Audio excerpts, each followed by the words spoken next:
같이 기도드리겠습니다. 하나님 아버지 감사합니다. 사랑합니다. 2014년 12월 28일 주일 아침입니다. 주님 사랑합니다. 항상 고백하지만 다시 한번 새로운 마음 가지고 주님 사랑합니다를 고백합니다. 주님 지체들 올 한 해 참 잘 왔습니다.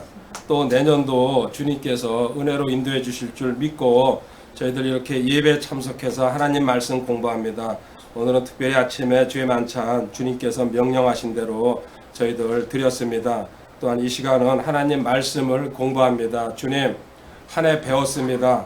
배워가지고 남은 게 무언지 각자 돌아보게 하시고 얼만큼 지키고 적용했는지도 각자가 깨달을 수 있도록 도와주시옵소서. 주님 건강으로 또 영육 간의 강건함으로 성장시켜 주심을 감사드립니다. 내년에도 더욱더 건강한 모습으로 주님께 헌신할 수 있도록 주님 도와주실 줄 믿습니다. 주님 저희들 늘 고백합니다. 별거 아닌데 주님께서 구원해 주셔서 이 자리까지 왔습니다. 주님 그 구원의 간격 가지고 앞으로도 갑니다.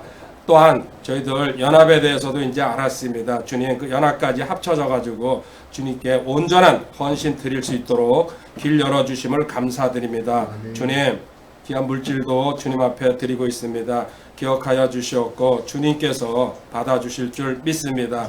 귀한 물질입니다. 주님 없어서는 안 될 물질입니다. 구별해서 하나님 앞에 드리고 있는 그 마음도 받아주시옵고 하나님께서 하나님의 방법으로 채워주실 줄 믿습니다. 아이들 강건하게 붙잡아 주신 줄 믿습니다. 저 아이들을 통하여서 하나님의 형상이 또 주님의 형상이 드러날 수 있는 귀한 도구로 사용해 주실 줄 믿습니다. 저희 공동체를 통해서 카페를 통해서 인강을 통하여서 영광 받아 주시옵소서. 감사드리며 주 예수님의 거룩하신 조람으로 기도드립니다. 아멘.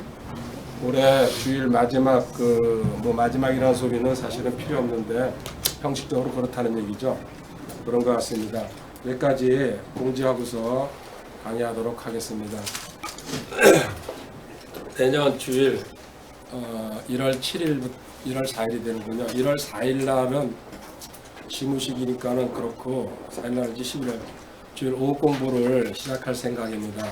지금 현재로서는 로마서 강의를 오후에 이제 새로 시작할 계획입니다.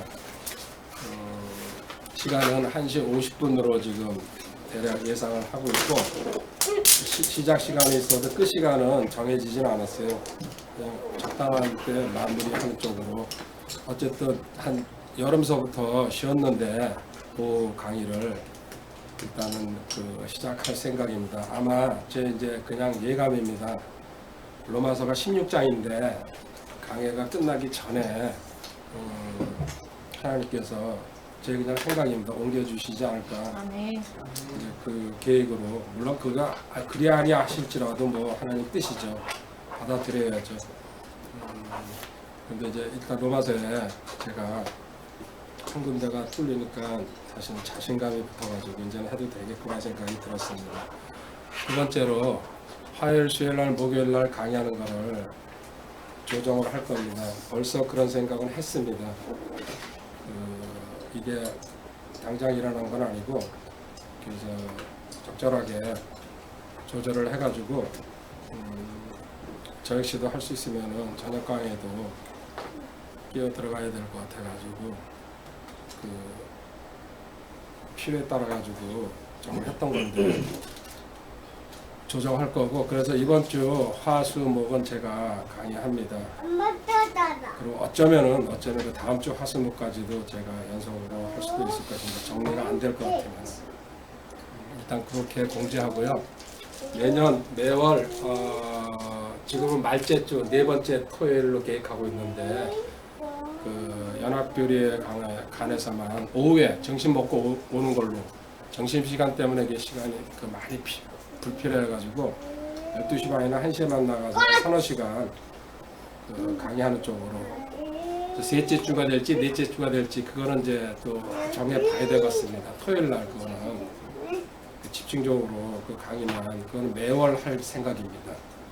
그렇게 계획하고 있습니다. 오늘 개인적으로 제가 그리고 올해 연말이고 특별한 강의를 공부를 할 생각입니다. 나중에 듣고 끝나시면 알 겁니다. 왜 이 강의를 하게 됐는지.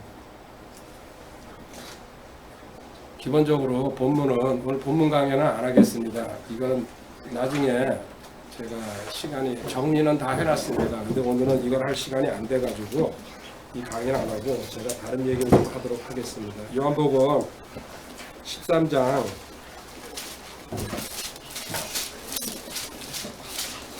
1절부터 17절까지가 한 단락인데 잘 아는 대로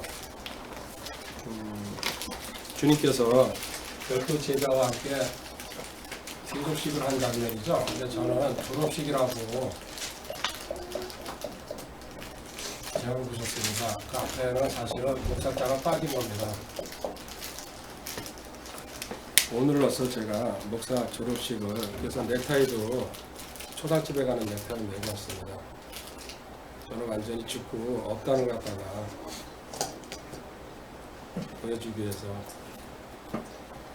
이 본문 강해는 나중에 글쎄 모르겠어요.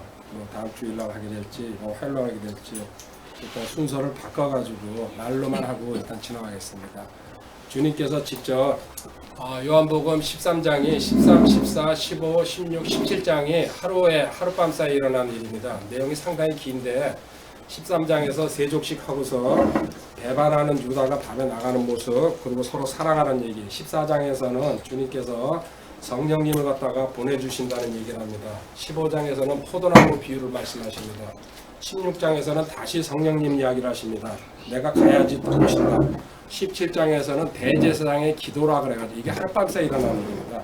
그래서 성경을 갖다가 만약에 다 기록했으면 요한복음에 그런 얘기가 나오죠. 이 세상에 있는 책 전부 다 있어도 모자란다는 얘기. 그래가지고 마지막 떠나시기 전에 주님께서 제자들을 준비시키는 과정을 쭉 볼 수 있는데 그 중에서 제일 먼저 하신 게, 이때는 사실 12장까지는 그 공동을 이렇게 이스라엘 사람들을 상대로 해가지고요 사역하러 다니셨어요. 그러다 하도 쫓기고 그 뭐 바리새인 사두개인들이 그죠 쫓아다니면서 댐벼 들고 이러니까는 이제는 더 상대 안 하시고 13장에서부터는요 자기 개인 제자들한테 눈을 돌리셔가지고 제자들을 확고히 하는 쪽으로 가십니다.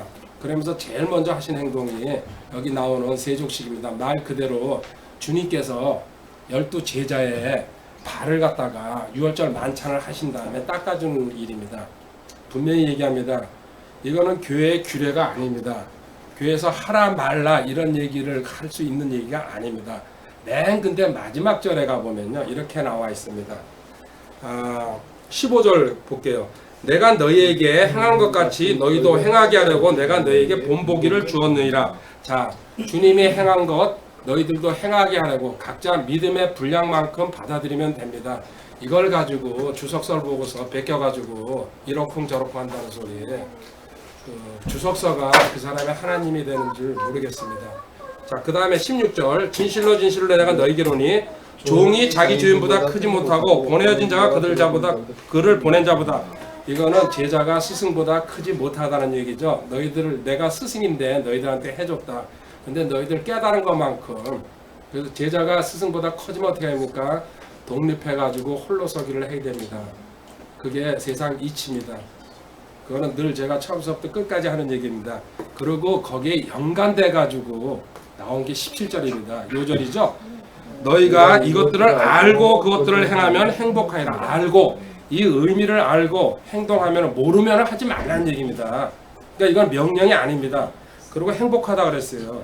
여기에 관련된 구절입니다. 요한복음 13장 17절이 16절까지 세족식을 거행하고 나서 무식하거나 이해가 안 되거나 비성경적이라는 얘기를 하고 싶으면 하지 말아라. 참여도 하지 말고 발 안 들이대면 된다. 알고 행하면 행복하니라. 그러면 18절로 넘어와 버립니다. 17절까지가 한 단락으로 끝나는 문제입니다. 저는 여기서 다시 한번 얘기합니다. 누구한테 이거를 해라 말라, 내 자신이 이거 뭐 성경적이다 아니다 이런 소리 하고 싶지는 않습니다. 단지 17절에 알고 그것들을 행하면 뭐든지 그렇습니다. 성경은 알고. 근데 자기가 아는 게 다라는 생각은 절대로 가지면 안 됩니다. 그 위에 절에 제자는 스승보다 못하다 그랬어요. 스승을 넘었으면은 늘 그 자리에 있으면 안 되죠. 가야 되는 겁니다. 이제 오늘은 본격적으로 제 개인적인 얘기를 많이 할 것 같습니다. 그래도 성경이 80%입니다. 아무리 제가 개인적인 얘기를 한다고 해도 간증을 한다고 해도 성경을 안 갖고 하지 않습니다. 처음에 이제 보겠습니다. 시편 25편 9절에 주님께서 이런 약속을 하셨습니다. 복된 약속이죠? 시편 25편 9절입니다. 그분께서 온유한 자를 판단의 공의로 지도하시리니 곧 온유한 자에게 자신의 길을 가르치시려다. 온유한 자에게 자신의 길을 가르치신다는 얘기입니다. 아멘이죠? 물론 여기 온유한 자, 겸손한 자, 하나님께 순종하는 자 다 바꾸면 됩니다. 그래서 우리가 어떻게 기도해야 되냐면요. 그 25편 4절, 5절 앞에 나와 있습니다. 이 기도는 꼭 배워가지고 드리시기 바랍니다. 오 주여, 주의 길들을 내게 보이시고 주의 행로들을 내게 가르치소서. 주는 내 구원의 하나님이시오니 주의 진리로 나를 인도하시고 나를 가르치소서. 내가 종일 주를 바라나이다. 아멘. 이게 기도가 되어야 됩니다. 주의 진리로, 그리고 주님의 길을 가르쳐 달라고. 세상 길이나 자기의 길이 아니죠. 그럼 주님이 어떻게 대답하십니까? 예레미야 6장 16절에 가면요. 자, 이제 기도하는 모습이 성경에 여러 가지가 있는데 이렇게 주의 진리, 주의 길을 가르쳐 달라고. 렘 6장 16절에 가면요. 너는 서서 옛 선배들, 신앙 선배들의 길을 보고 묻고 배우고 깨달은 얘기가 납니다. 예레미야 6장 16절 주가 이같이 말하노라 너희는 길들 가운데 서서 보며 옛 행로들 곧 선한 길이 어디 있는지 물어보고. 옛 행로들 성경에 기록된 사실이죠. 실질적으로는. 그리고 네 주변에 있는 예를 들면 신앙 선배들이라든지 있다는 바르게 길을 걸은 사람들 선한 길이 어디 있는지 물어보고 그 길로 걸으라. 그래야면 너희가 너희 혼을 위한 안식을 얻으리라. 혼을 위한 안식이 나왔습니다. 그죠? 그러나 그들은 말하기를 우리가 그 길로 걷지. 인간이 그렇죠. 내 생각, 내 고집, 내 주장이 남아 있습니다. 자아가 철저히 살아있기 때문에 이 자아가 깨지지 않으면요 절대로, 그래서 섞이지 않으면은 하나님 건지 자기 건지 구별을 못하고 그게 하나님 생각으로 자기 생각을 하면서도요 그 구별이 안 되는 거죠. 근데 당사자는 그걸 모른다는 게 비극이지만 7장 3절에 만군의 주 곧 이스라엘의 하나님이 이같이 말하라 너희 길들과 너희 행위들을 고치라. 그럼 내가 너희로 하여금 이곳에 거하기다. 너희 행위와 또 말 이런 거 고치라는 얘기입니다. 성경을 비유해 보면서. 그죠? 옛 행로들이라는 말이 나왔고요. 그 다음에 고치라. 신명기 32장 7절로 다시 한번 가봅니다. 신명기 32장 7절.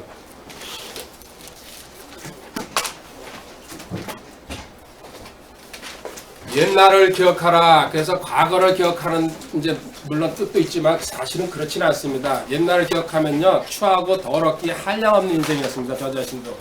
근데 그것만 기억할 필요는 없습니다. 그거는 어쩌다가 간증할 때 한 번씩 하는 거고 지금 현재 변한 모습이 더 중요합니다. 아멘. 옛날을 기억하라. 많은 세대의 수를 깊이 생각하라. 내 아버지에게 물으라. 그가 내게 보여줄 것이요 내 장로들에게 물으라. 그들이 내게 말해주라. 신앙 선배들한테 조언을 구하라는 얘기죠. 그래가지고 자기보다 아주 냉정하게 얘기하면 그렇습니다. 더 낮은 사람한테 구하거나 물을 필요는 없습니다.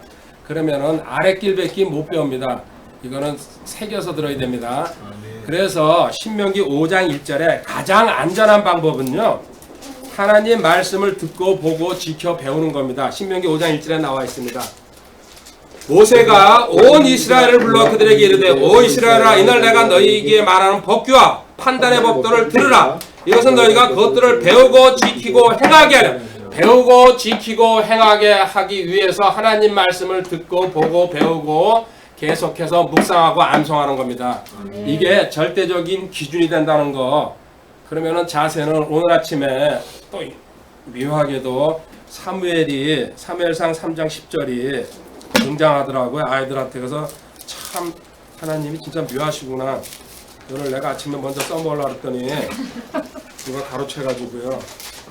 우리는 이 자세로만 가면 됩니다. 이거 우리 아이 이거 저기 할 때 그 수건에다가 썼던 구절입니다. 주께서 오셔서 서시고 다른 때와 같이 사무엘아 사무엘아 부르시니 그때 사무엘이 응답하되 말씀하옵소서 주의 종이 듣나이다. 바커나 바커나 하고 부르시니 그때 바커니 응답하되 말씀하옵소서 주의 종이 듣나이다.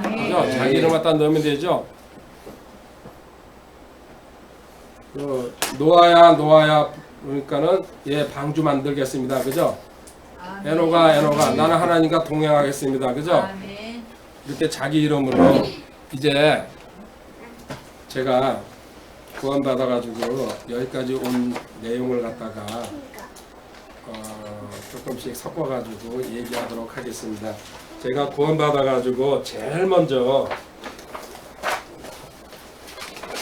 한 게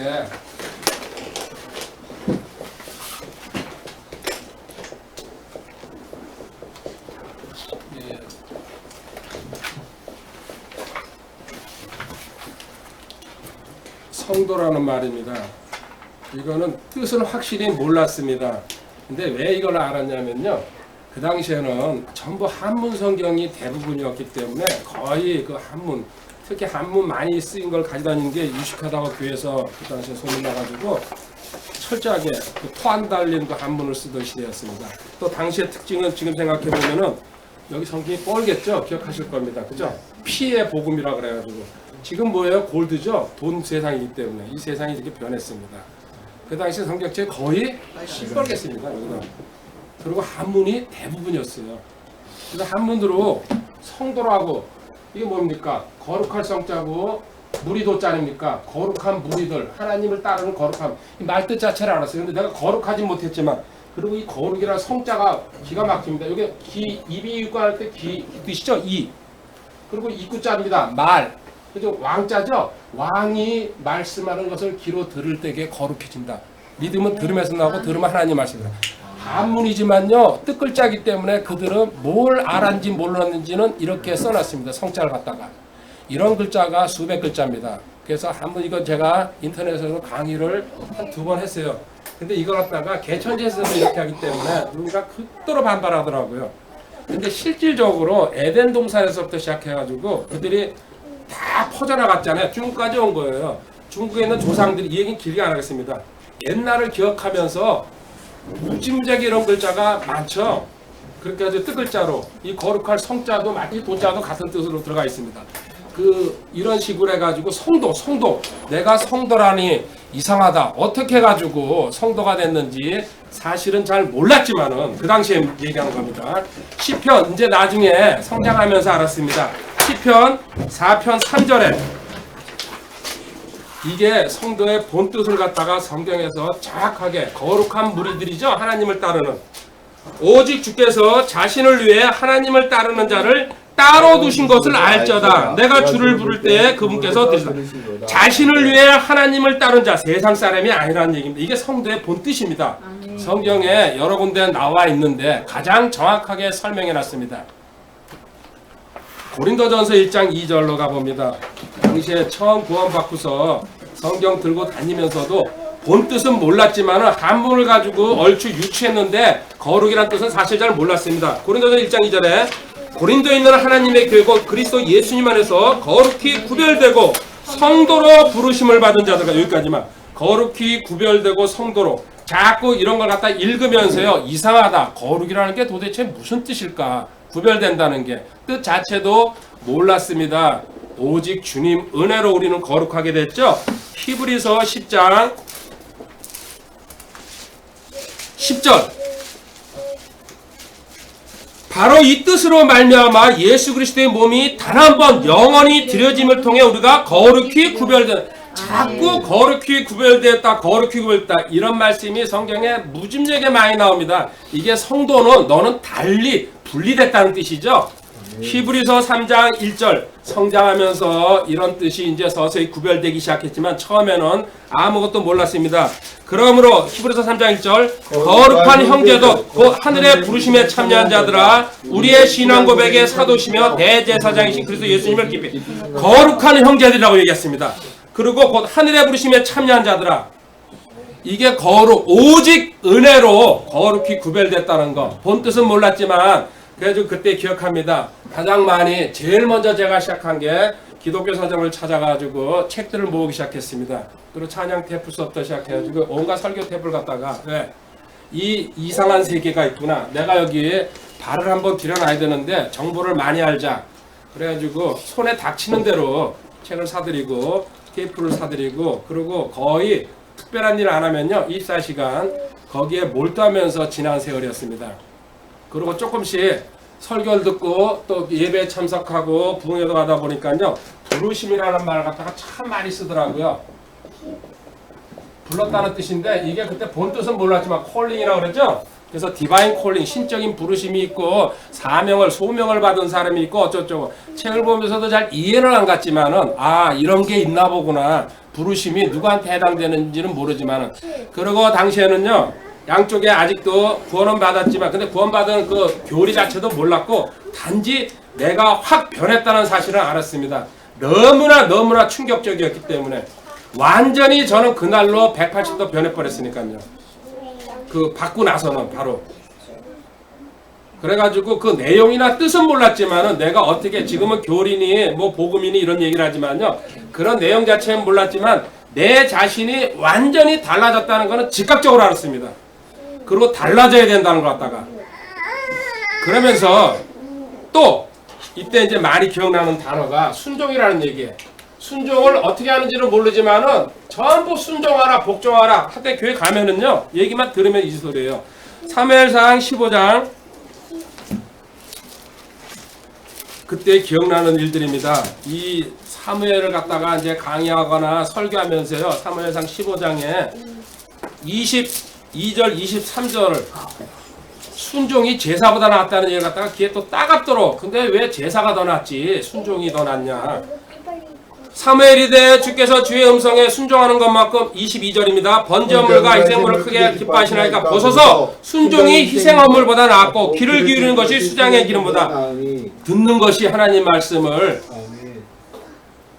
물질 갖다 바치는 것보다 낫다는 얘기죠. 그리고 순종하지 않은 사람들 23절 거역하는 것은 마술죄와 같고 완고하서 불법과 우상숭배와 같다. 하나님 말씀을 갖다 거부하거나 무시할 때는 마술하는 사람, 음행하는 사람, 그저 이런 마법사랑 똑같다. 이게 확실한 의미는 몰랐습니다.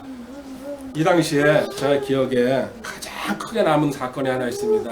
당시에 은혜 받고 얼마 안 됐을 때게 카페 글도 남겼지만은 부산에 있는 친구를 만나고 구포에서 서울까지 올라가는 무궁화를 탔습니다. 그때 대략 한 6시간 걸릴 때입니다. 새마을이 최고차였고 그 구포 열차에서 한 6시간 가니까는 가운데 자리, 습자리인데 가운데 자리에 앉았습니다.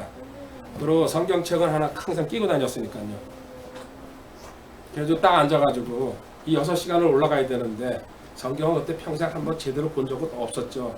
하나님 이 6시간을 가는 동안 이제 친구랑 헤어진 다음에 성경을 좀 읽어야 되건데 제가 어디 읽어야 될지 모르겠으니까는 이렇게 딱 제가 잡아서 딱 펴지는 데가 하나님 뜻으로 알고 이해하시죠? 그만큼 제가 무식했습니다. 딱 폈는데 어디가 나왔을까요? 에베소서 5장이 나왔습니다. 그래서 죽어도 못 잊어먹습니다. 에베소서 5장 한번 가보겠습니다.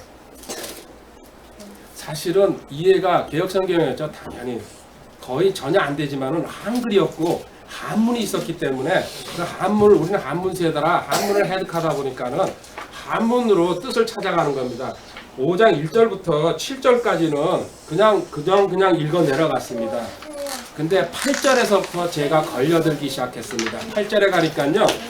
너희가 한때는 어둠이었으나 이제는 주 안에서 빛이니 빛의 자녀들로서 걸어라. 이 8절에 가서 딱 스톱이 된 상태에서 양쪽에 두 사람이 앉아 있었어요. 한쪽에는 제가 여자였고 한쪽에 군인이었습니다. 제가 가운데 께 앉았습니다.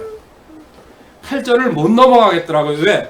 너희가 한때는 어둠이었으나 이 어둠이라는 말에 내 과거를 얘기하는 것 같은데 내가 어둠 맞는 것 같더라고요. 왜? 그렇게 살았으니까요. 그래서 성경을 누가 해석하고 안 해석을 떠나가지고 근데 이제는 주 안에서 빛이니 내가 변했다는 영화. 내 생활이 사실 변했거든요. 그때 한두 달 정도도 안 됐을 것 같습니다. 구원받고 나서 빛의 자녀들로서 걸으라. 어떻게 걷는 이 8절을 수십 번 수백 번을 읽은 것 같습니다. 그 다음에 9절로 넘어갔습니다. 성령의 열매는 모든 선함과 의같이 이거는 모르겠습니다. 성령의 열매라는 게 있나 보다. 뭐 세상에 있는 그 과일 열매처럼 모르니까 넘어가고 주 안에서 받으실 만한 것이 뭐지? 이것도 입죠. 이것도 넘어갔어요. 이해가 안 되니까. 근데 10절에 가서 열매 없는 어둠의 일들에 여기 또 어둠이라는 말. 열매 없는 어둠의 일에 참여할 말고 도려 그것들을 이것도 또 수백 번을 읽었어요. 또 걸려들었어요. 근데 어느 순간서부터 제 눈에서 눈물이 얼마나 떨어지는지 올라올 때까지 영등포 도착할 때까지 울면서 이 성경을 봤습니다. 그 성경책에다가 계속해서 그래서 너무 많이 나올 때에는 창피해가지고 난간에 나가 서서 세수하고 다시 닦고 들어와가지고 근데 11절에서 전진을 못하겠더라고요. 계속 거기다가 눈은 쳐박고 열매 없는 어둠의 일에 참여하지 말고 12절로 넘어갔습니다. 그들이 은밀한 가운데 행하는 그것들은 말하는 것조차 이게 무슨 뜻인지 확실히 모르지만 제 마음속에 과거의 나를 갖다 책망하시는구나 이거는 정확하게 들어왔습니다. 그리고 내 뒤 인생을 돌아보니까요 진짜 엉망진창으로 나 나름대로는 최선을 다해서 살아왔다고 생각했지만은요 진짜 이 성경 이 자체 말씀이 나를 갖다 찌르기 시작하는데 이거는 구원받을 때보다 더 강렬하게 다가왔습니다. 하늘산에서 뒤집어져 가지고 몇 시간 동안 제가 울었는데 그때는 사실 기억을 잘 못하겠습니다. 정신을 못 차리고 그런 행동을 했으니까요.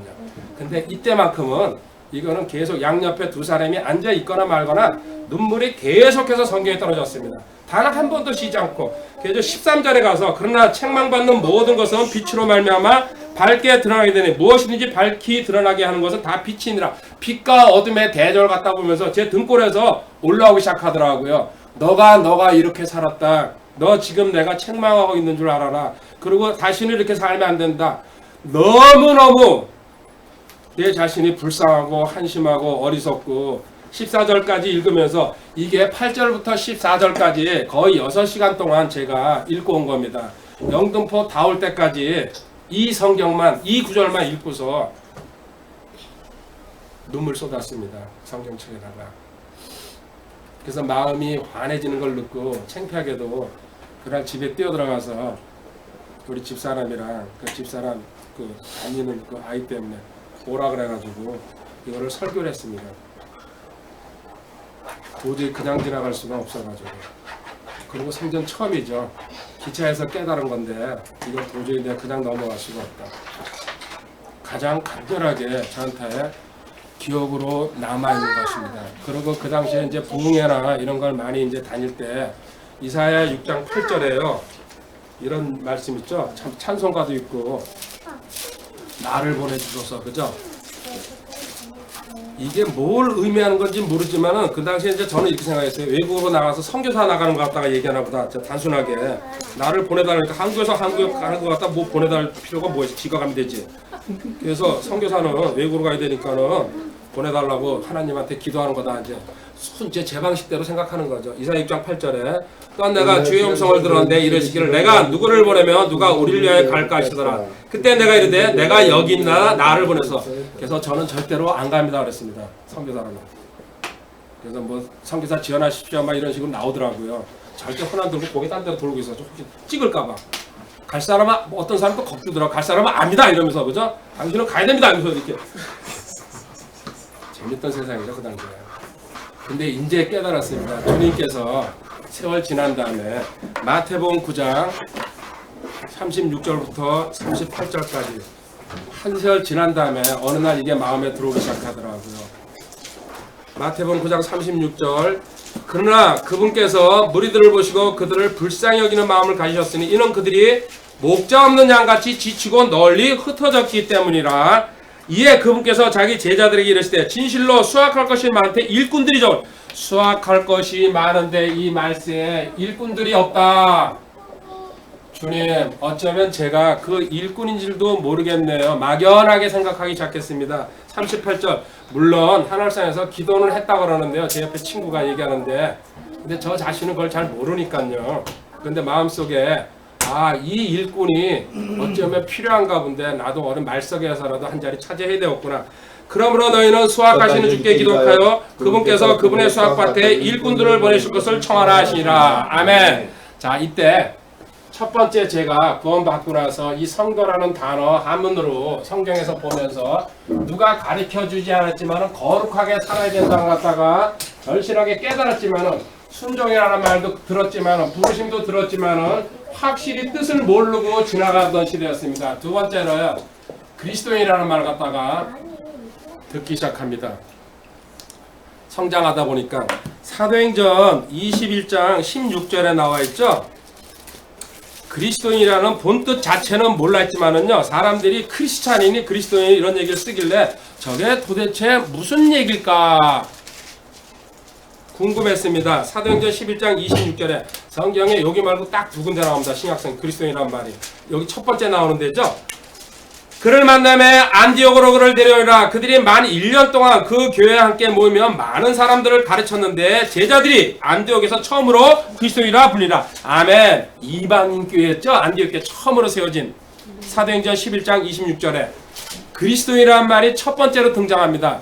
그런데 이 말뜻 자체는 기본적으로 몰랐지만은 내 삶에서 변화가 돼야 된다는 것 갖다가 확실히 알고 있었습니다. 삶이 변화해야 된다는 거.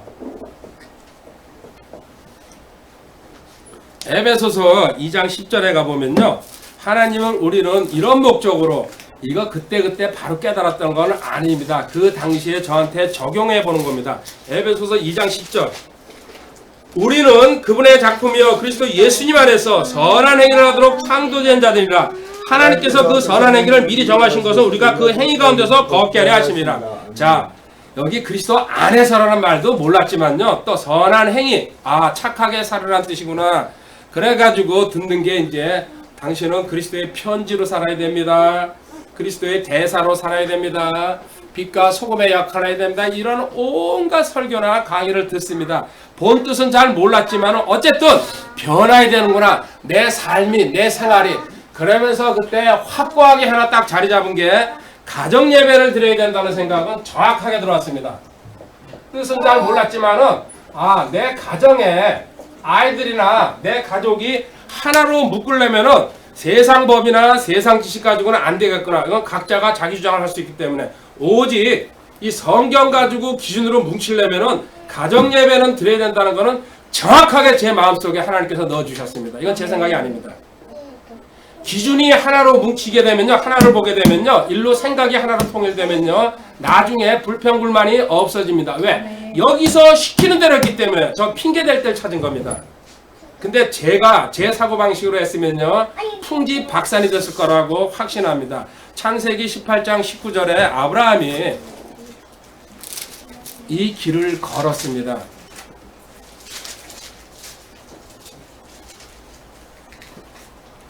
창세기 18장 19절에 이는 내가 그를 알기 때문이라. 그가 자기 자녀들과 자기 뒤에 있을 자기 집안 사람들에게 명령할 터인즉 그들이 주의 길을 지켜 정의와 판단의 공의를 행하리. 이로써 주가 아브라함에 관해 말한 것을 친히 그에게. 자, 가족들을 잘 교육시켜가지고요, 하나님의 길을 걷게 한다는 겁니다. 아브라함이. 이게 당시에 이제 친구가 빌려준 거죠. 50개인가 60개짜리 그 드라마, 성경 드라마 세트가 있습니다. 부산 친구가 빌려준 거죠. 그때 아무것도 모를 때니까요. 그거를 내 식구가 틀어놓고서 테이프죠. 거기 보면요, 아브라함서부터 시작해가지고 노아 얘기부터 또 그거를 꾸민 겁니다. 옛날엔 그런 게 지금도 있겠죠. 그거 들으면서 막 흥분하고 그죠? 연속곡 듣는 거랑 똑같죠. 그때 이제 지식을 갖다가 섭취하기 시작하는데 아브라함 얘기가 제일 먼저 항상 등장하거든요. 노아 얘기 아니면요. 듣다 보니까 아브라함이 가족을 하다 잘 건사해가지고 롯은 실패작으로 나왔지만 항상 아무리 잘해도 실패작은 있다는 얘기죠. 그 안에서.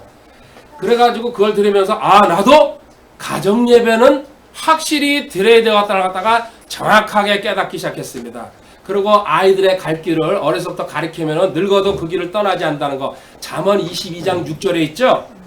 그리고 또 디모데후서 1장 5절에 가면요, 디모데가 어려서부터 외할머니와 또 누굽니까 할머니를 통해 가지고 교육받았다는 얘기.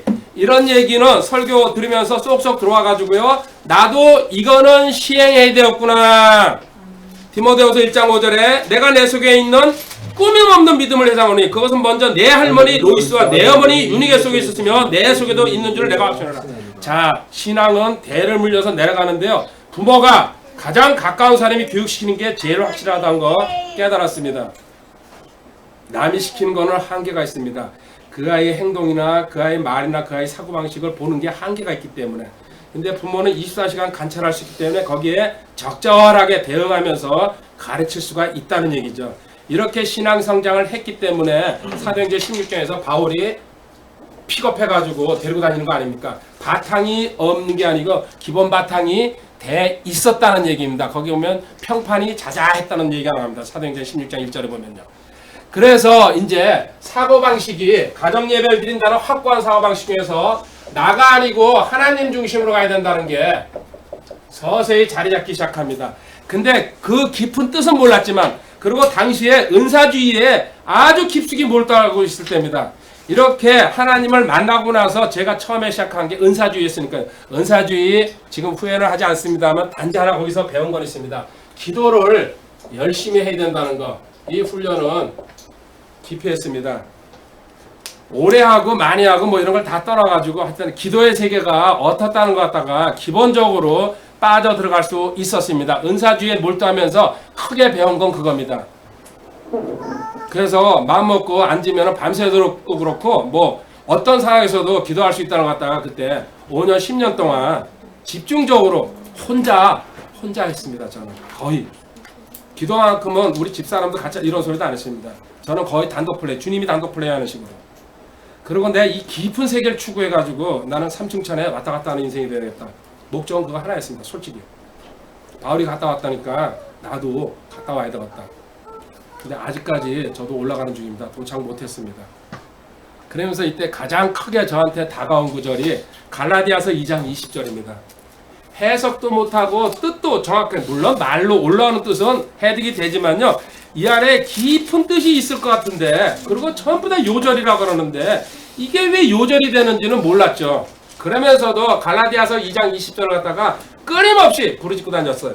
같이 읽어볼까요? 내가 그리스도와 함께 십자가에 못 박혔으나 그럼에도 불구하고 살아. 그러나 내가 아니요 그리스도께서 내 안에 사시니라. 나는 지금 내가 육체 안에 사는 삶을 나를 사랑하사 나를 위해 자신을 주신 하나님의 아들의 믿음으로 사노라. 아멘. 깊은 뜻은 몰랐지만 겉으로 드러난 뜻은 알았기 때문에 이게 뭔지 잘 몰랐습니다. 이때 결정적으로 이제 일어난 일이 아무리 해봐도 별로 이 공부가 안 되니까요.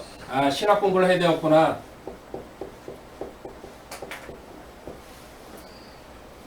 계획을 세웠습니다. 근데 솔직히 여기 처음에 이거 생각 안 했습니다.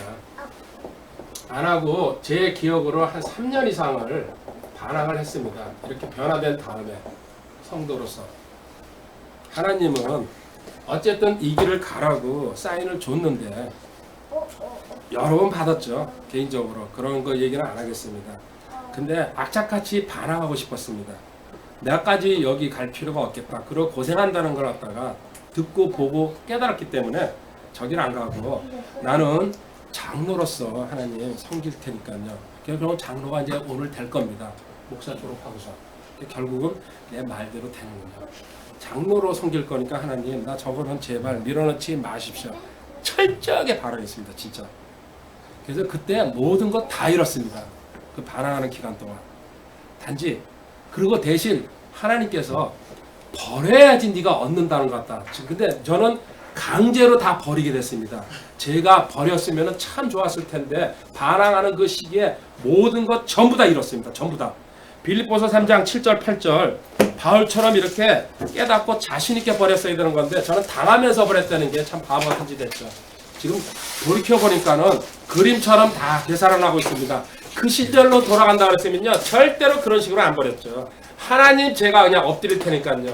그랬으면 지금 여기 이렇게 안 왔을 겁니다. 여러분들도 못 만났을 겁니다. 어쩌면은 저기 외국에 가 있든지 다른 일이 일어났겠죠.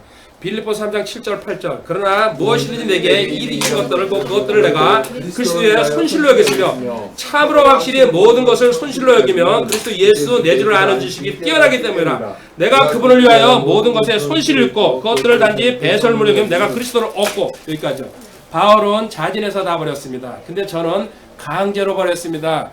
그래가지고 진짜 어쩔 수 없이 그리고 호기심은 일어났습니다. 과연 여기서는 뭘 가르치길래 사람들이 일로 들어갈까? 그래가지고 3년을 전적으로 아내가 100% 고생해가지고 공부했습니다. 근데 제가 여기서 분명히 얘기합니다. 요 무렵에 복된 KJV 성경을 만났습니다. 그래서 이 3년 공부하는 동안 저는 개인적으로 이거 책 들고 다니면서 공부했고 이거 연구하고 이거 공부했습니다. 3년 동안. 참 감사합니다. 여기서 배운 거 하나도 없습니다. 이게 가짜라는 거 금방 알고서 일로만 몰두했습니다. 감사합니다. 진짜. 그러다 보니까는 졸업할 쯤 돼가지고는요 KJB 진리로 완전 무장이 거의 됐습니다. 자부심까지 가질 정도로 3년 동안 죽기 살기 이것만 들고 팠습니다. 아침부터 저녁까지 내리 앉아가지고 입시 공부하듯이 너무나 다른 세계였습니다. 이 세계는. 그리고 이제 지금은 이제 우리는 성경주의라 그러는데 당시에 세대주의였죠. 지금도 세대주의. 그 세대주의 지식에 새로운 지식에 빠져들어가기 시작하니까요. 그리고 몰래 당시에 감춰놓고 이 성경도 그 당시에는 그렇게 이게 활성화되지도 않은 시대라. 그리고 학교에서 걸리면 직풍이니까요. 그리고 학교 공부는 전혀 흥미가 없었고 이렇게 세대주의에 철저히 빠져들고 성경책 그 공부하고 그리고 졸업을 하기 전에 5기로 개척했습니다.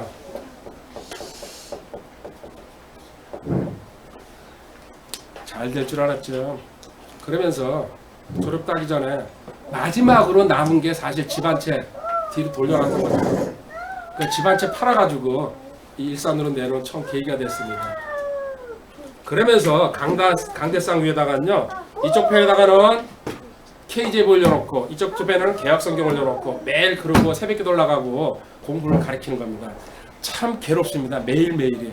하나님 양심은 내가 이 성경에 있는데 지금 현실은 개혁성경을 가르쳐야 된다는 게 이게 진짜 매일 저녁마다 내일은 하나님 이야기하고서 나는 이거 KJB입니다 이렇게 가야 되는데 근데 어떤 사람들이 와가지고요 공부를 하면서 이러더라고요. 좀 이야기가 다르네. 그 사람은 KJB를 배우는 사람이에요. 그러다 보니까 내 얘기는 알잖아요. 다르거든요. 개혁생계랑 얘기하는 게. 혹시 KJB 쓰지 않으세요? 나는 겁이 나가지고 들켰구나. 그러면서 걸리면 끝나니까요. 아닌데요. 무슨 소리 하고 계세요? 했더니 아니에요. KJB 교리를 모르면 그런 얘기 못 하시는데 그래서 나 그렇지 않습니다. 개혁교단에 이거 이렇게 그랬더니 아니라고 그러더라고요. 그래서 근데 이 양반은 진짜 안 오구나. 그래서 맞습니다. 제가 KJB를 배웠습니다. 했더니 그러시냐고. 우리는 KJB 교회 출석하고 있는데 멀어서 여기 이렇게 나오고 있습니다. 그래서 그렇게 안 분들도 있습니다. 어쨌든 그때 갈등하던 시절이 한참 지금 보면 참 못난 시절입니다. 그때 과감하게 결단 내렸어야 되는데 결국은 보기 좋게 교회는 당연하죠. 실패했죠. 뭐 하나님 앞에서 실패가 없고 경험이라 그러는데 이 실패를 하면서 세 번째 단계로 넘어갑니다. 지체라는 개념을 갖다가 처음 배우기 시작합니다. 몸이라 그러죠? 주님의 몸. 사실은 이거 지금은 지체니 강조하고 어쩌고 하지만요 이 개념도 누구든지 다 성장하면서 배우는 겁니다. 이 개념을 어떻게 배웠냐? 교회 덮어버리고 뭐 했습니까? 카페랑 인강 시작하면서 이 개념을 배웠습니다. 하나님 저는 다시는 현장교회는 안 합니다. 그래가지고 하나님께서 원하시면은 제가 무슨 일을 해야 되는지 가르쳐 주십시오. 근데 어느 날 생전 듣도 보도 못한 카페를 열으라고 누군가 얘기를 하더라고요. 그래가지고 따라서 한 게 7년 8년 전이죠. 그래 봅시다. 뭔지도 몰랐어요. 그래서 지금처럼 원두를 뽑고 그래가지고 내리고 이런 카페라 그러면 더 괜찮았을 텐데 그 네이버나 이런데 그 포털에 있는 카페를 얘기하더라고요. 참 아무것도 모르고 뛰어들었죠. 우리 식구 넷이서 뛰어들었습니다. 그럼 우리 식구끼리 은혜를 나누자. 왜? 백수가 됐으니까요. 할 일은 없잖아요. 일은 절대로 안 한다 그랬으니까요. 그 당시에 가장 많이 글을 쓰고 가장 많이 공부한 것 같습니다. 지금 돌이켜보니까 하나님은 이 실패를 통해 여기서 만약에 제가 성공했으면요 이거 안 했을 겁니다. 그죠? 근데 여기 실패를 했기 때문에 그래서 늘 하나님은 실패한 다음에 다음 일을 추진하시는구나. 이걸 이제 배우기 시작했습니다. 그리고 카페나 인강을 통해 가지고 번개 모임 전국에 몇십 번 한 것 같습니다. 전국 거의 다 돌아다녔죠. 그래서 생전 듣도 보도 못한 사람들 참 많이 만났습니다. 뵐 사람이 다 있더라고요. 그러면서 그때 가장 크게 기억나는 게 있습니다. 고린도전서 12장 20절 한번 가보겠습니다. 잊지 못할 사람들, 지금 지나간 사람들 카페 사진으로 남아있는데 12장 20절에 가보면요.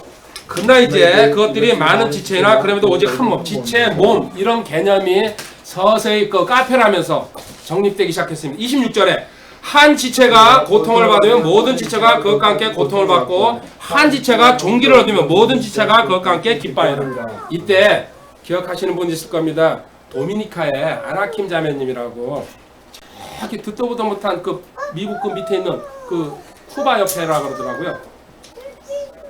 우리 카페에 오래전부터 들어가지고 인강에 참여하고 있을 때입니다. 근데 그때는 저 혼자 강의할 때입니다. 그래서 그분이 암에 걸려가지고 쓰러져가지고 그 교회에서 외국 교회죠. 거기서 치료해주면서 있는데 참 그때 처음으로 제가 카페 그 힘을 그 십지일반으로 해가지고 도왔습니다. 기쁜 마음으로 하늘나라에 지금 가 계시는데 지금도 사진을 보거나 그분 댓글을 보거나 저한테 온 메일을 보면 수백 통이 왔다 갔다 했죠. 참 사연이 많은데 홀로 그렇게 도미니카까지 미국에서 그렇게 흘러 들어가신 것 같더라고요. 그 본인 사연은 절대로 얘기 안 하시더라고요. 아무리 물어도.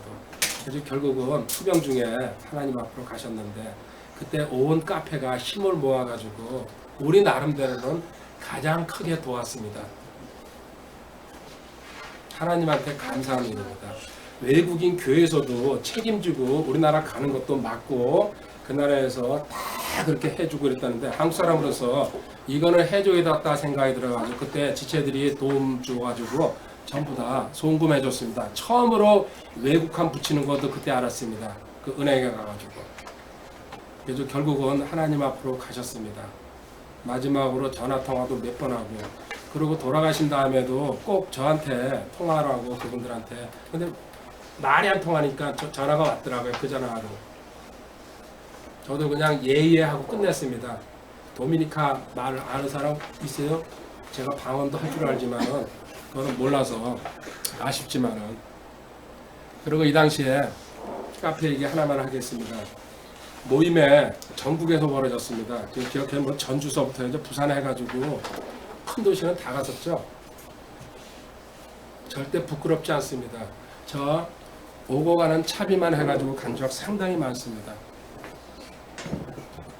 그리고 또 회비 한 번도 안 낸 적은 없습니다. 아무리 어려워도. 그리고 자부심 갖는 것은 회비 걷어가지고 그 자리에서 바로 반 잘라가지고 하나님 앞에 구별했습니다. 그 나머지 가지고 썼는데 단 한 번도 모자란 적이 없었습니다. 지금 돌아보면은 참 큰 추억이고 그때 분들이 남아있는 분들도 있고 간 분들도 있지만 어쨌든 제가 성장하는데 크게 도움 준 분들입니다. 절대로 있지 않습니다. 그러면서 그때 결정적으로 제가 배운 게 하나 있습니다. 그 당시에 앞으로 어떤 일을 하더라도 동역을 해야 되는구나. 팀 사역을 해야 되는구나. 그리고 이때부터 눈여겨보기 시작했습니다. 같이 갈 사람을 갖다가 당장 시작된 일이 아닙니다. 그리고 그 당시에 제가 현장을 안 했기 때문에 사도행전 20장 20절에 이 말씀이 저한테 적용돼 가지고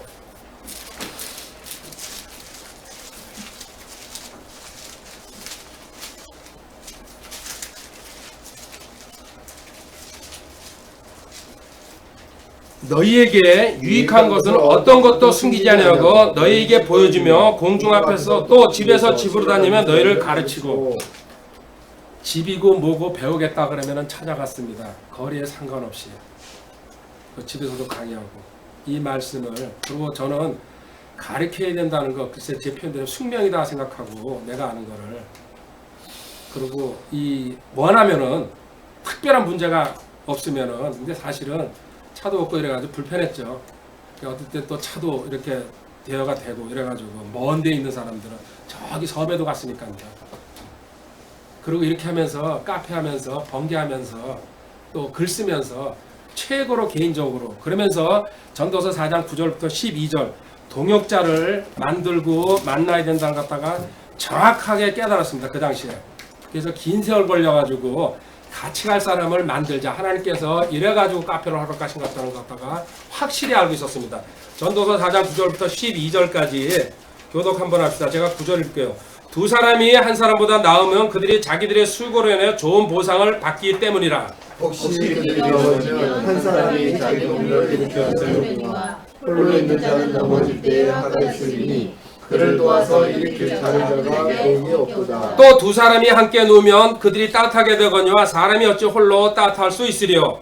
누가 그를 쳐서 이기면 두 사람이 그와 맞서리니 세 겹줄은 빨리 끊어지지 아니하느니라. 아멘. 자, 두 사람이 합하면 한 사람보다 내가 아무리 잘나서 원맨쇼하는 것보다는요 둘이 셋이 확실한 사람이 나서는 게 낫다는 것 같다가 이렇게 실패를 거듭하면서 깨닫고서 나는 지금부터 세워가야 되겠다. 그래서 여기서 하나님께서 이렇게 전국에서 모임을 갖고 사람을 만나게 하는 게 이 뜻이라는 것 갖다가 하나님 은혜로 깨달았습니다. 그래서 출애굽기 18장 21절에는요 이드로가 모세한테 이런 조언을 합니다. 혼자 고생하지 말고 뭡니까? 1000부장, 100부장, 50부장, 10부장을 세워가지고 나눠가지고 하라. 이게 지금 현재 신약교에서도요 은사가 다르기 때문에 나눠가지고 한다는 가장 기본적인 공동 그 사역을 해야 되죠. 그러면서 이때 제가 철저하게 깨달은 게 하나 잠언 19장 14절입니다. 또 하나 그 고생 속에 그 당시에 어머니 모시고 5 식구가 그 거시기 아파트에 살았습니다. 9년 동안. 잠언 19장 14절입니다. 집과 재물은 조상들에게서 상속받거니와 분별 있는 문지기는 주로부터 오느니라. 제가 감히 이렇게 얘기합니다. 제 전반기 인생 40살 전까지 저는 40살입니다. 영원히 40살입니다. 왜? 여기 40살 형제가 있기 때문에 저도 40살입니다. 그리고 만으로 따지면 33입니다. 절대 주님 나이는 안 넘어서려고. 그러니까 7년 차이는 그냥 대충 이해하고 넘어가고 호적이 잘못될 수도 있으니까. 전반기에 저랑 거의 한 30년 가까이 살아보는데 제가 더 말 안 하겠습니다. 참 방탕하고 내 멋대로 살아왔죠. 그때도 거의 불평불만 한마디도 안 했습니다. 하면은 사실은 끝장은 나는 거니까요. 후반기에 변화된 다음에도 저는 하나님 손 하나 까딱 안 하고 이 일만 할게요. 완전히 제 고집대로 왔습니다. 지금 현재도 아슬아슬한 길을 가고 있습니다. 아내한테 한 번도 제대로 해준 게 없다는 거. 근데 단 한 번도 저한테 불만을 얘기한 것 같지 않습니다. 그래서 하나님한테 감사하고 제가 강하기가 종강합니까? 아이들이나 아내한테 세상 사람들은 잘 모를 겁니다. 진짜 하나님한테 감사하고 있습니다. 그리고 동역자는 이런 사람이라고 빌립보서 2장 25절에 얘기하고 있습니다.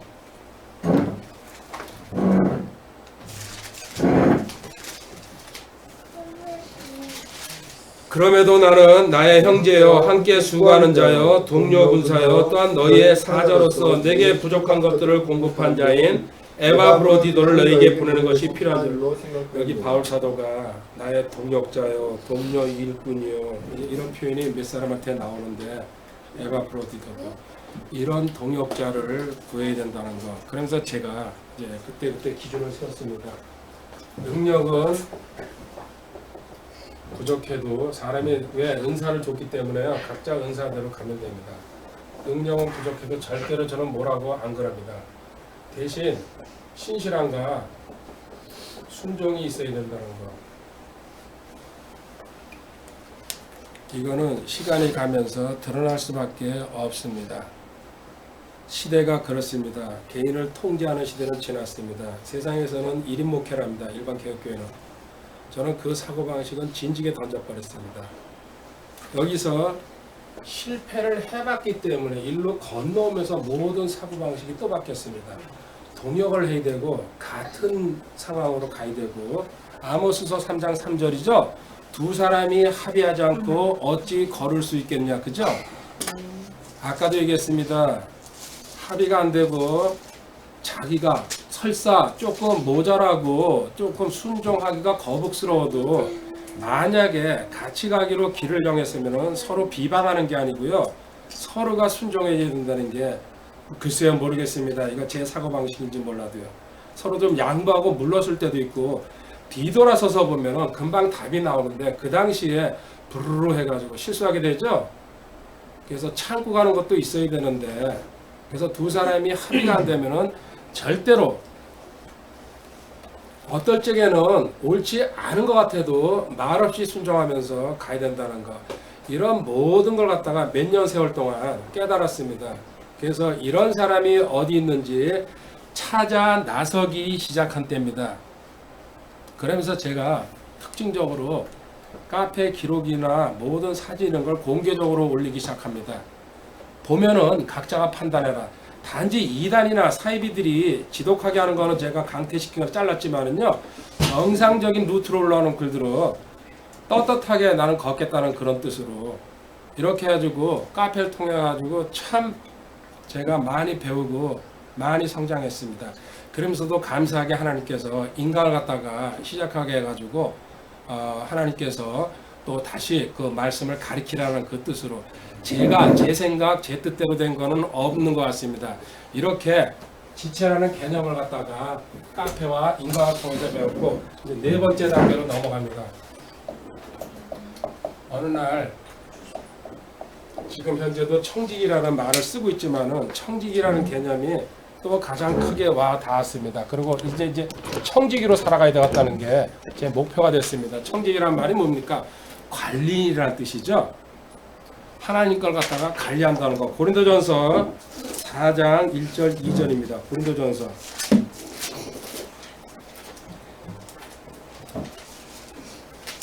사람이 마땅히 우리를 그리스도의 사역자여 하나님의 신비들을 맡은 청지기로 여길지어다.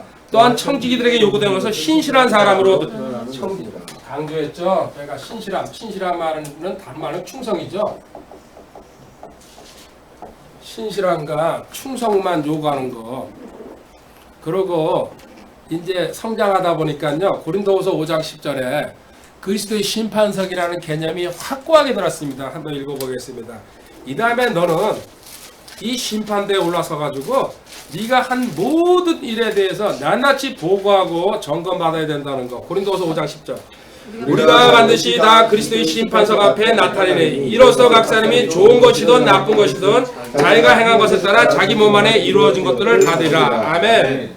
철저하게 이 사고방식에 사로잡혀 가지고 저는 그때 목표로 삼은 게 뭡니까? 그리스도의 심판석 때문에 목표로 삼은 게 상급 받는데 올인하자. 5개의 멸류관서부터 시작해가지고요. 나는 상급에 그래가지고 어느 구절에 어디 있다는 걸 달달달달 외우면서 이 5개를 다 받자. 이게 인생의 목표가 됐습니다. 누구는 그럽니다. 상 받는 게 뭐 어쩌고저쩌고. 글쎄요, 저는 목표가 뚜렷하면은 그 길로 갈 수 있기 때문에 저는 정확하게 이쪽으로 목표를 세웠습니다. 또 하나, 누가복음 12장 42절에 청지기 개념에서 뺄 수 없는 거죠.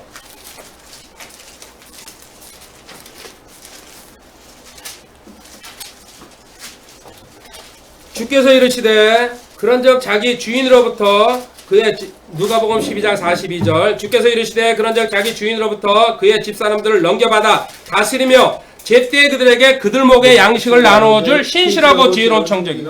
나누어줄 신실하고 나눔이죠. 지혜로운 청지기.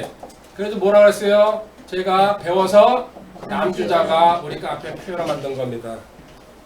나 혼자 가져가는 게 아니고 이때 깨닫고서 전부 다 퍼주자.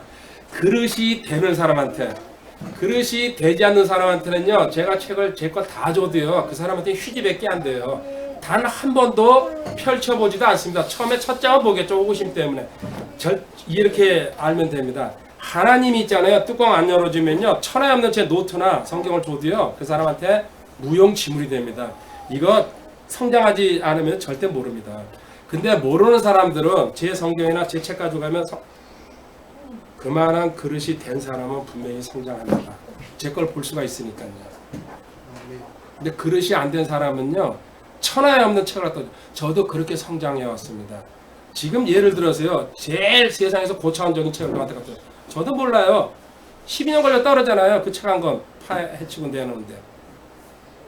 왜 하나님은 그때 너가 12년 걸려가지고 고난받고 성장해야지 그 뜻이 뭔지 네가 확실히 잡을 거란 얘기죠. 누구한테든지 마찬가지입니다. 근데 그걸 깨닫지 못하니까요. 내가 초등학생이 대학교 가가지고 책 봐가지고 이 해득합니까? 천재라야지 해득 가능하죠? 똑같은 얘기예요. 성경에서는요. 시간의 원리라고 제가 늘 얘기하잖아요. 그러면서 하나님께서 나눠주라는 거 하나님 명령대로 그러면서 디모데전서 1장 12절 말씀도 내가 가는 길이 내가 원해서 가는 게 아니라는 걸 알았습니다. 맡겨진 일이구나. 그러니까 청지기로서 관리하고 디모데전서 1장 12절에 바울 사도가 이렇게 말씀하십니다. 나를 능하게 하신 그리스도 예수 우리 주께 내게 감사를 드리면 내가 감사를 드리면 그분께서 나를 신실한 자로 여기서 내게 사역을 맡기셨다. 하나님께서 맡기신. 내가 맡은 게 아니야. 내가 하고 싶다고 맡기신. 그러니까는 내 마음대로 하면은 안 된다는 게 나온 겁니다. 내 뜻대로 하지 말라는 뜻이죠. 뭘 맡겼습니까? 이 세상 모든 것은 하나님 거라는 개념이 들어오기 시작하죠. 계시록 4장 11절입니다. 계시록 4장 11절.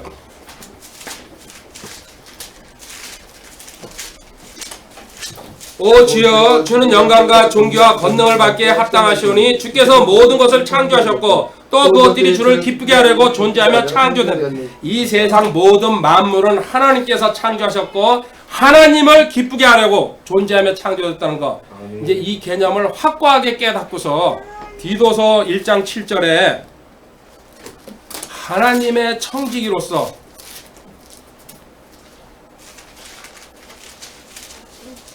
감독은 하나님의 청지기로서 결코 책망 하나님의 청지기라는 개념. 너는 주님께서 맡기셨고 하나님의 청지기라는 개념. 그래서 이때 집중적으로 제가 정리하기 시작한 게 처음에 말씀 이 공부나 이 연구로 빠져들어가야 되었다는 것 갖다가 확실히 깨달았습니다. 디모데후서 2장 15절입니다. 하나님 은혜로 미친듯이 공부만 할 수 있었습니다. 하나님께서 그런 기회를 그 어려운 상황에서 만들어 주신 것 같습니다. 디모데후서 2장 15절에 너는 진리의 말씀을 바르게 나누어 내 자신을 하나님께 인정받은 자로 부끄러울 것이 없는 일꾼으로 나타내도록 하나님께 인정받고 부끄러울 것이 없는 일꾼으로 나타내도록 네가 맡은 사역이 그거니까는 그 부분에 대해서는 부끄러움 당하면 안 된다. 골로새서 1장 25절부터 28절까지 바울 사도가 하나님 말씀 가르치러 다니면서 그 자기의 맡은 사명을 갖다가 다시 한번 풀어서 얘기하고 있습니다. 골로새서 1장 25절에 내가 교회의 사역자가 된 것은 너희를 위해 내게 주신 하나님의 경륜에 따라 하나님의 말씀을 성취하려니라. 이것은 곧 여러 시대와 여러 세대로부터 감춰졌으나 이제는 그분의 성도들에게 드러난 신비의 하나님의 신비죠. 27절 하나님께서 이방인들 가운데서 이 신비의 영광의 풍성함이 무엇인지 자신의 성도들에게 알리려 하시는데 이 신비는 너희 안에 계신 그리스도 곧 영광의 소망이시라. 28절 같이 읽읍시다. 우리가 그분을 선포하며 각 사람에게 경고하고 모든 지혜로 각 사람을 가르치면 우리가 각 사람을 그리스도 예수님 안에서 완전한 자로 드리고자 합니다. 아멘. 아멘. 이 28절 상대편 지체를 성장시키기 위해서 너는 하나님 말씀을 열심히 공부해가지고 그리고 남이 하는 거 생각하지 말고 너 방법대로 체계적으로 조직적으로 논리적으로 그때 기준을 세웠습니다. 다른 사람이 걷지 않는 길을 나는 간다. 그리고 이 길은 혼자 갈 수밖에 없는 길이라는 거 알았습니다. 그러면서 예레미야 48장 10절에 절대적으로 이 말씀은 나는 뒤로 물러서지 않고 경우가 닿으면은 무조건 휘둘러 간다는 게 렘 48장 10절입니다.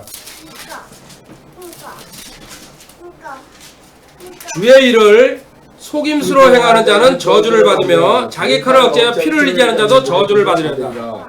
카페에 그 증거가 그리고 강의의 그 증거가 고스란히 남아 있습니다. 뒤로 절대로 물러서지 않았습니다. 하나님 말씀을 지키고 내가 아는 한도 내에서는 최선을 다해야 된다는 거. 그러면서 모든 문제의 답은 성경으로 해준다는 거. 잠언 22장 21절입니다.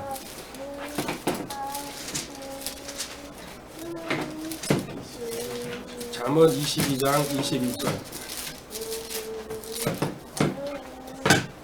지금 제가 걸어온 발자취를 갖다가 오늘 졸업식을 거행하기 전에 먼저 보고 있습니다.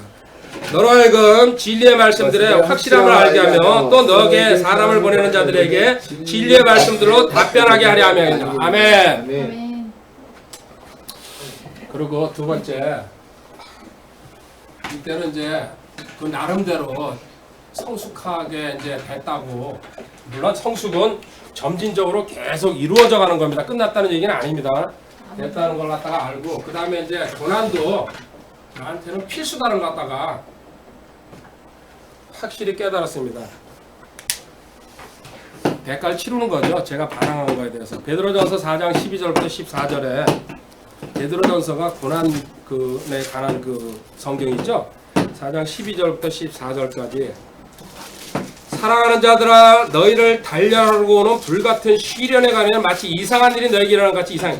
너한테 고난 다가와도 이상하게 생각하지 말라. 13절 오히려 너희가 그리스도의 고난에 참여하는 자가 되었으므로 기뻐하라. 이것은 그분의 영광이 드러날 때 너희가 넘치는 기쁨으로 또한 즐거워하게 하려 합니다. 14절 너희가 그리스도 이름으로 인해 비방을 받으면 행복한 자라다. 영광의 영 곧 하나님의 영께서 너희에 머물러 계시니라. 그분께서 그들 편에서는 비방을 받으시나 너희 편에서는 영광을 받으시라. 100% 이 말 뜻은 해석하지 못하지만 당시에 고난글을 갖다가 썼습니다. 카페에다가. 그러면서 나한테는 꼭 거쳐가야 될 일인 걸 갖다가 그러면서 고린도후서 6장 4절에 보면요. 바울 사도가 겪은 고난 감히 비교도 할 수 없지만은요. 한 10% 20%는요. 해득이 되기 시작하더라고요.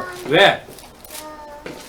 이 어려운 과정을 거치면서 이게 이제 뭔지 이해가 됐지.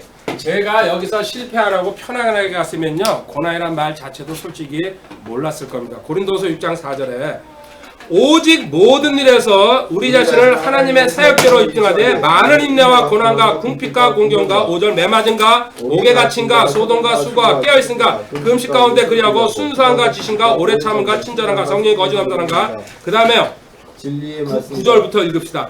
무명한 자 같으나 유명하며 죽는 자 같으나 보라 우리가 살고 징계를 받는 자 같으나 죽임을 당하지 아니하며 근심하는 자 같으나 항상 기뻐하고 가난한 자 같으나 많은 사람을 부유하게 하며 아무것도 없는 자 같으나 모든 것을 소유한 자로다. 그 옆에 고린도서 4장 8절 9절에도 똑같습니다. 우리가 사방에서 고난을 당하나 괴로워하지 않으며 난처한 일을 당하나 절망하지 않고 핍박을 받으나 버림받지 않으며 거꾸로 팀을 당하나 망하지 않고. 이 뜻을 100% 이해는 못했지만요 나한테도 어느 정도 거쳐가는 걸 보면서요 아 고난은 내가 꼭 있어야 될 일이구나. 이거는 확고하게 제가 받아들이기 시작했습니다. 그 전에는 원망도 하고 사실 부끄러운 얘기로 여러 번 얘기했죠.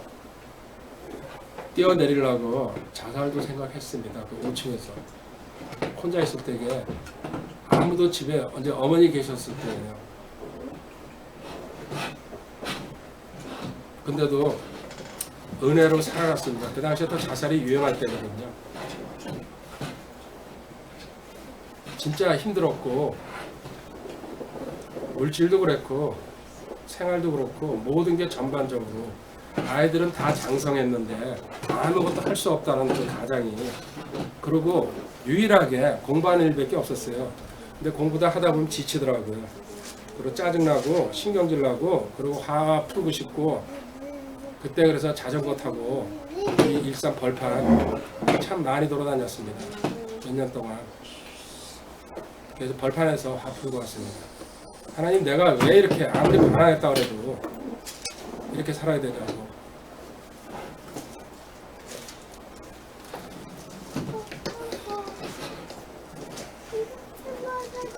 개인적으로 가장 많이 성숙한 시간이었습니다. 그때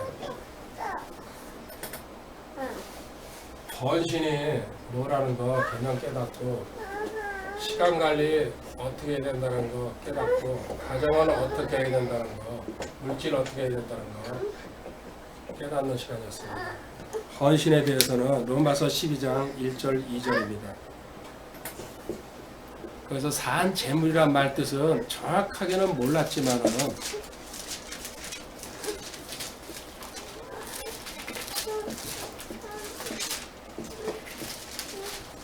살아있는 시생물로 드리라는 거 12장 1절에 잘 몰랐습니다.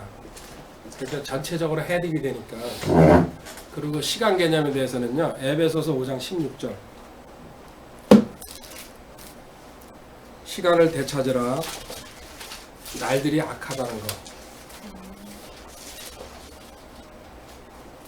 골로새서 4장 5절에 밖에 있는 자들을 향해서는 시간을 되찾으며 지혜롭게 걸으라고 합니다.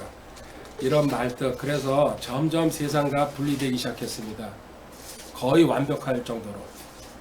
시편 90편 12절에 가보면요, 내 날수 세는 걸 갖다가 계수하는 걸 갖다가 가르쳐달라고, 시간의 흐름을 깨닫게 해달라는 얘기죠. 아무것도 아닌 인생이라는 거. 그런즉 우리에게 우리의 날수 세는 것을 가르치사 우리가 지혜 이르도록 우리의 마음을 쓰게 하소서. 아멘. 그리고 가정에 대해서는요, 디모데전서 3장 4절 5절입니다. 자기 집을 잘 다스려 자기 자녀들을 모든 위험으로 복종시키는 자라 할 것이며, 남자가 자기 집을 다스릴 줄 알면 어찌 하나님의 교회를 돌볼 수 있으리요. 아멘. 시편 127편 1절에 하나님께서 집을 세우지 아니하시면 파수꾼의 지킴도 헛거라 그랬습니다. 이 말씀, 그리고 자식은 하나님께서 주신 선물이라는 거, 이런 개념 배웠습니다. 그러면서 이때 가장 크게 배운 거 얘기하고 가겠습니다. 물질, 돈에 대해서 제일 크게 깨닫는 시간이었습니다. 아직도 멀었지만은 결정적으로 제 사고방식이 모든 게 변했습니다. 마태복음 6장 19절부터 21절, 하늘에 쌓아두라고 그랬죠. 은행은 하늘은행이 최고 안전하다. 근데 읽고 가르치면서도요, 이 의미가 저한테 정확하게 와닿은 게 그런 부분이 많습니다. 이론으로는 강의하고 다른 사람한테 하라고 그러지만요, 저 자신이 냉정하게 얘기하면 모를 때였습니다. 너희 자신을 위해 보물을 땅에 쌓아두지 말라. 거기서는 종과 녹이 부패시키며 거기서는 도둑들이 뚫고 훔치라. 오직 너희 자신, 마태복음 6장 19절이죠. 보물을 하늘에 쌓아두라. 거기서는 종과 녹이 부패시키지 않으며 거기서는 도둑들이 뚫지도 훔치지도 못하리라. 너희 보물 있는 거 거기 너희 마음도 있으리라. 그죠? 그리고 또 하나, 누가복음 12장 15절에 어리석은 부자 얘기 나오죠. 탐심을 주의하라는 얘기. 그리고 가장 유명한 구절, 디모데전서 6장 10절. 이거를 암송하고 남한테 얘기하면서도요, 돈 하나님 현실적으로 없으면은 이거 죽는 거 아닙니까? 그리고 이걸 갖다 어떻게 이렇게 정리하라고 저한테. 디모데전서 6장 10절. 돈을 사랑함이 모든 악의 뿌리니 어떤 자들이 돈을 탐내다가 믿음에서 떠나 잘못하고 많은 고통으로 자기를 찔러 깨뜨렸도다. 이때 얘기 좀 하겠습니다. 사실 다 얘기는 할 수 없고, 이 당시에 제가 반항하면서 이렇게 넘어올 때게, 학교다니고 이렇게 이제 교회 개척할 때게 개인적으로 빚이 상당한 액수가 있었습니다. 개인한테 진 빚은 아니고요, 공적인 빚입니다. 기간에 그 망하는 걸 알면서도 하나님한테 반항한다고 끝까지 버텨내는 바람에 한 3년 동안 큰 빚을 졌습니다. 그 빚이 10몇 년을 저를 쫓아다녔습니다. 여기 이 아파트 빠져나오기 1년 전에 하나님이 해결해 주시더라고요. 19년 동안 온 식구가 고통 속에 살았습니다. 그렇지만 밖에다 티 안 냈습니다. 수없이 많이 경매가 들었습니다. 집에. 어머니 살아계시는데. 그래서 우리 집에는 전부 다 주워놓은 물건. 웃기는 얘기 하나 할게요. 어떤 사람이 야반에 도주하면서 그 물건이 우리 집에 또 넘어오더라고요. 우리도 같이 도주하는 처지인데. 그래서 아파트에 누가 내놓는 거 있으면요, 왜? 딱지 붙이고 경매 붙이고 가져가는 거 아니까는 컴퓨터 수업부터 시작해야죠. 필요한 거는 다 가져가더라고요. 나중에는 두 번, 세 번 들어오더니 붙일 게 없고 전부 다 거지 발사기 같은 물건들이거든요. 그냥 나가더라고요. 그 세월이 10몇 년입니다. 전화 수백 통, 수천 통 받았습니다. 집에 깍두기 머리들이 들어옵니다. 우리 아이들 다 겪었습니다. 제가 저질렀기 때문에 아무 소리 못하고 하나님 감사합니다. 근데 그거는 괴롭지는 않더라고요. 저질른 일이라 대가를 치른다 생각하기 때문에. 근데 없어가지고 액수도 말 못합니다. 한 달에 5식구가 100만 원이 안 되는 돈을 가지고 월세 30만 원 내고 9년을 살아냈습니다. 2,000원짜리 목욕탕이 있더라고요. 그 동네 가니까. 우리 가족이 회식하는 거 이건 이제 하나님 은혜를 얘기하는 겁니다. 몇 달에 한 번씩 회식할 때에 10,000원에 피자랑 치킨을 줍니다. 맛있었습니다. 그게 생일이나 이렇게 특별한 일이 있을 때에 그 10,000원짜리 회식이 온 가족이 짜장면을 1,500원에 배달해 주더라고요. 하나님이 우리 살리시느라고 그 주변에다가 그런 집만 만들어 놓고 있더라고요. 그런 바닥에서 살아남았습니다. 우리 아이들도 컸고.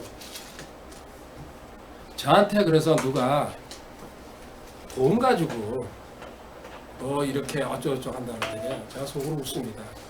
네가 나한테 천하 없는 돈을 줘도 난 감사로 받고 또 그냥 나 정거장인가 보다. 필요하면 내가 쓰고 아니면 홀려버리는 거. 철저히 9년 동안 제가 그거 배웠습니다. 그리고 그때 체험 까마귀 날라온다는 거 그렇게 없으니까요. 온갖 군데서 돈이 들어오고 먹을 게 들어오더라고요. 알도 듣도 보도 못한 사람들이. 심지어 미국에서도 달러로 돈을 붙이고 그때 까마귀라는 까마귀 참 많이 만났습니다. 지금은 거의 딱 끊겼습니다. 왜? 너 먹을 수 있지 않냐? 하나님이 물질 공급은 딱 끊어버리고 그런 식으로 들어오는 거 9년을 체험했어요. 뭐가 두렵겠습니까? 그래서 마태복음 6장에 그죠? 너는 먼저 하나님의 나라를 구하라는 게 절실하게 그 돈은 내 마음대로 안 된다는 거. 저는 제 계획대로 살아왔거든요. 돈은 또 내가 딱 꼽을 치고 비상금 놔두고 뭐 해도 딱딱딱 하고 요거 쓴다. 그런 식으로 평생을 살아왔는데 그게 하나님 앞에서 안 통한다는 걸 확실히 알고서 그 9년 세월에 가장 크게 배운 게 이 물질입니다. 내 게 아니구나. 하나님은 마음대로 하실 수 있구나. 그거 졸업할 때쯤 되니까요. 하나님이 제 빚 정리, 우리 아내까지죠. 싹 끊어버리시더라고요. 한 방에. 그래서 그 가뿐한 마음 가지고 일로 이사 온 겁니다. 10수년을 공짜가 몇 개라고 제 얘기 안 할게. 그냥 뭐 이런 건 빚도 아니에요.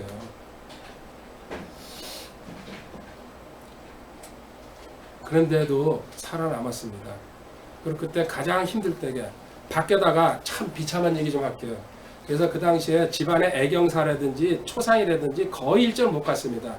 그들은 나중에 만나서 원망하더라고요. 이유를 모르니까요. 솔직히 얘기했어요. 돈이 없어서 못 내려왔다. 그때는 눈물 나는 이야기입니다. 차비가 없어서 못 갑니다. 거기에 그 조의금 낼 돈이 없어서 못 갑니다. 결혼식도 못 갑니다. 그렇게 살아보셨습니까? 저는 9년을 그렇게 살아냈습니다.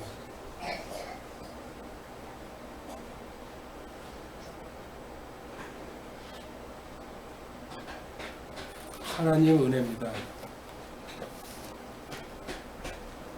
가족이 그때 더 똘똘 뭉쳤습니다. 예배 더 많이 드렸습니다.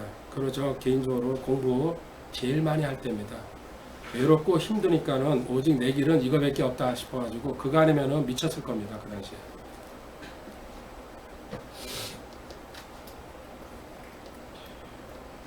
유일하게 외출하는 게 카페 번개 모임이 있으면 몇 달에 한 번씩 그게 외출이었습니다.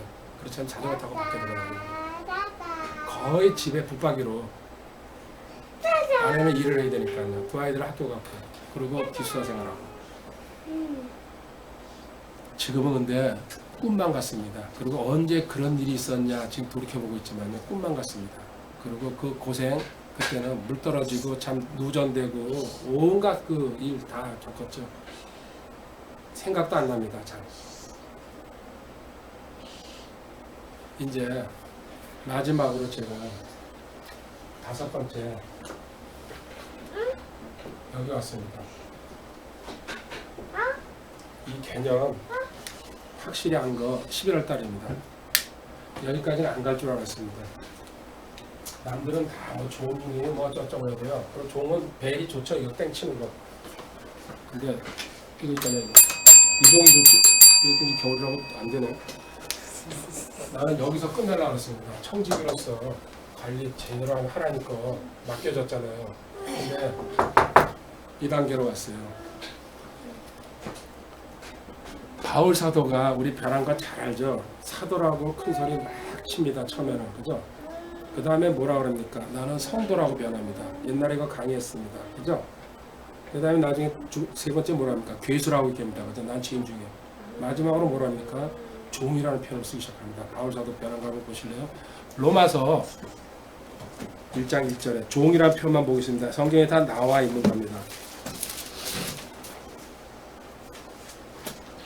예수 그리스도의 종 바울은 사도로 부르시는 바다. 처음엔 다른 성경도 한번 보시기 바랍니다. 비교해서 종이라는 표현을 쓰기 시작합니다. 빌립보서 1장 1절에 또 다시 넘어가 봅니다. 여기서 예수 그리스도의 종 바울과 디모데는 주님의 종이라는 얘기를 갖다가 종은 한이라 뜻입니다. 서번트. 그죠? 또 디도서 1장 1절에도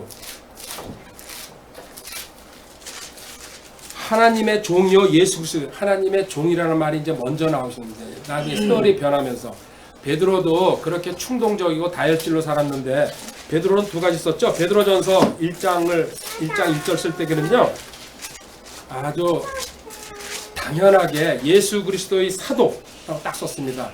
근데 베드로 후서를 쓸 때에는요 후서 1장 1절을 한번 보시기 바랍니다. 종이라는 말이 먼저 나옵니다. 예수 그리스도의 종이며 사도인 의미는 알고 있었지만은 왜 이렇게 확실하게 쓰는지 저도 잘 몰랐습니다. 그 뒤에 앞에 야고보서 1장 1절에 야고보도 종이라고 합니다. 하나님과 주 예수 그리스도의 종 야고보. 그죠? 또 유다서 1절에도 가보면요. 마지막 단계에 왔습니다. 유다서 1절. 유다서 1절. 예수 그리스도의 종이요 야고보의 형제인 유다는 그죠? 예수 그리스도의 종. 마지막으로 사도 요한 그 주님의 사랑받은 계시록 썼죠. 계시록 1장 1절에 보면요. 예수 그리스도의 계시라 이것은 하나님께서 반드시 곧 이뤄야 할 것들을 자신의 종들에게 그런데 그분께서 주신 거라 그분께서 자신의 천사를 통해 자신의 종 요한에게 요한도 자기 스스로를 종이라고 표현하고 있습니다. 자 이렇게 오늘로써 저 역시도 이게 여기까지 오는데 20년 걸렸습니다. 제가 종이라는 말을 갖다가 이제는 자연스럽게 제 마음속에 내려앉고 써야 되겠다. 물론 그전에도 나는 뭐 주의 종이고 하나님의 종 이렇게 얘기했어요. 입술로 수백 번 했어요. 하지만 진심에서 마음에서 우러난 게 아니었고 그냥 성경에 나와 있으니까 그리고 종이니까 그래서 사람들은 나는 목사로 아니까 이렇게 생각했어요. 근데 11월 달에 이 말씀이 저한테 너는 진짜 종이라는 게 뭡니까? 주인이 있고 나는 노예란 뜻이죠. 노예는 뭡니까? 주인한테 내 의견도 또 주인이 명령하는 거 어떤 토를 달지 않겠다는 겁니다. 노예는 시키는 대로 하면 되는 겁니다. 주님께서. 이게 종의 본 뜻입니다. 노예가 주인한테 그거 아닌 것 같은데요? 이렇게 얘기하면 그죠? 주인이 너 참 잘하는 거라 그러겠어요? 틀려도 내 말 들어 이렇게 합니다. 주인은 그죠? 그리고 그 책임은 내가 질 테니까 이게 주인이에요. 그래서 하나님은 그런 식으로 우리한테 원하는 거예요. 그게 종의 개념입니다. 둘러스로 하는 개념도 있고 또 이 다른 개념도 있지만 일단은 저도 이렇게 해가지고 종의 개념을 갖다가 받아들이면서 그동안 사역을 하면서 가장 거북스러웠던 게 이 부분입니다. 베드로가 한 얘기입니다. 베드로전서 5장 1절부터 3절까지 이거를 읽거나 강의할 때마다 참 거북스럽습니다. 솔직히 제가 고백합니다. 5장 1절에 너희 가운데 있는 장로들에게 권면하니 나 역시 장로요 그리스도의 고난의 증인이요 또 앞으로 나타날 영광의 참 여기 장로란 말 이제는 제가 그대로 수긍하고 받아들입니다. 2절 3절이 참 저한테 읽을 때마다 괴롭습니다. 이거 갖다가 한 번도 그냥 이렇게 제가 마음 편하게 지나간 적이 없습니다. 강의하거나 공부하거나 읽을 때게 너희 가운데 있는 하나님의 양떼를 먹이고 감독하되 억지로 하지 말고 자진해서 하며 더러운 이익을 위해서 하지 말고 오직 준비된 마음으로 이 말씀 억지로 하지 말고 자진해서 과연 나는 어떻게 하고 있나 솔직히 고백합니다. 집에 누군가 먹을 거라도 준 사람 있습니다. 먹으면서 기도합니다. 이 사람이 갖다 줬구나 참 감사하죠. 그죠? 이게 인간의 본능입니다. 아무것도 안 준 사람 기도할 턱이 있나요?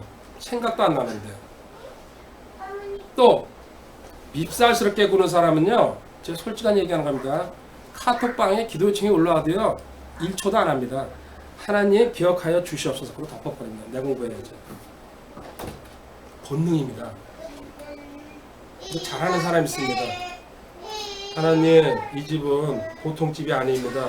기억하여 주시옵소서. 저 솔직히 얘기합니다. 그러다 보니까 이거랑 충돌이 되는 겁니다.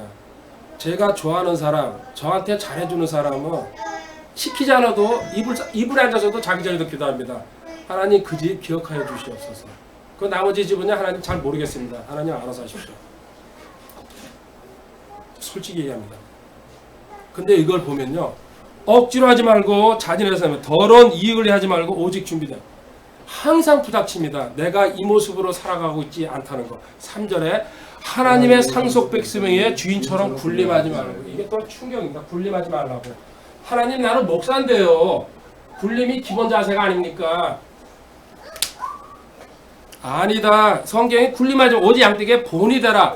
근데 본이 될 게 별로 없습니다.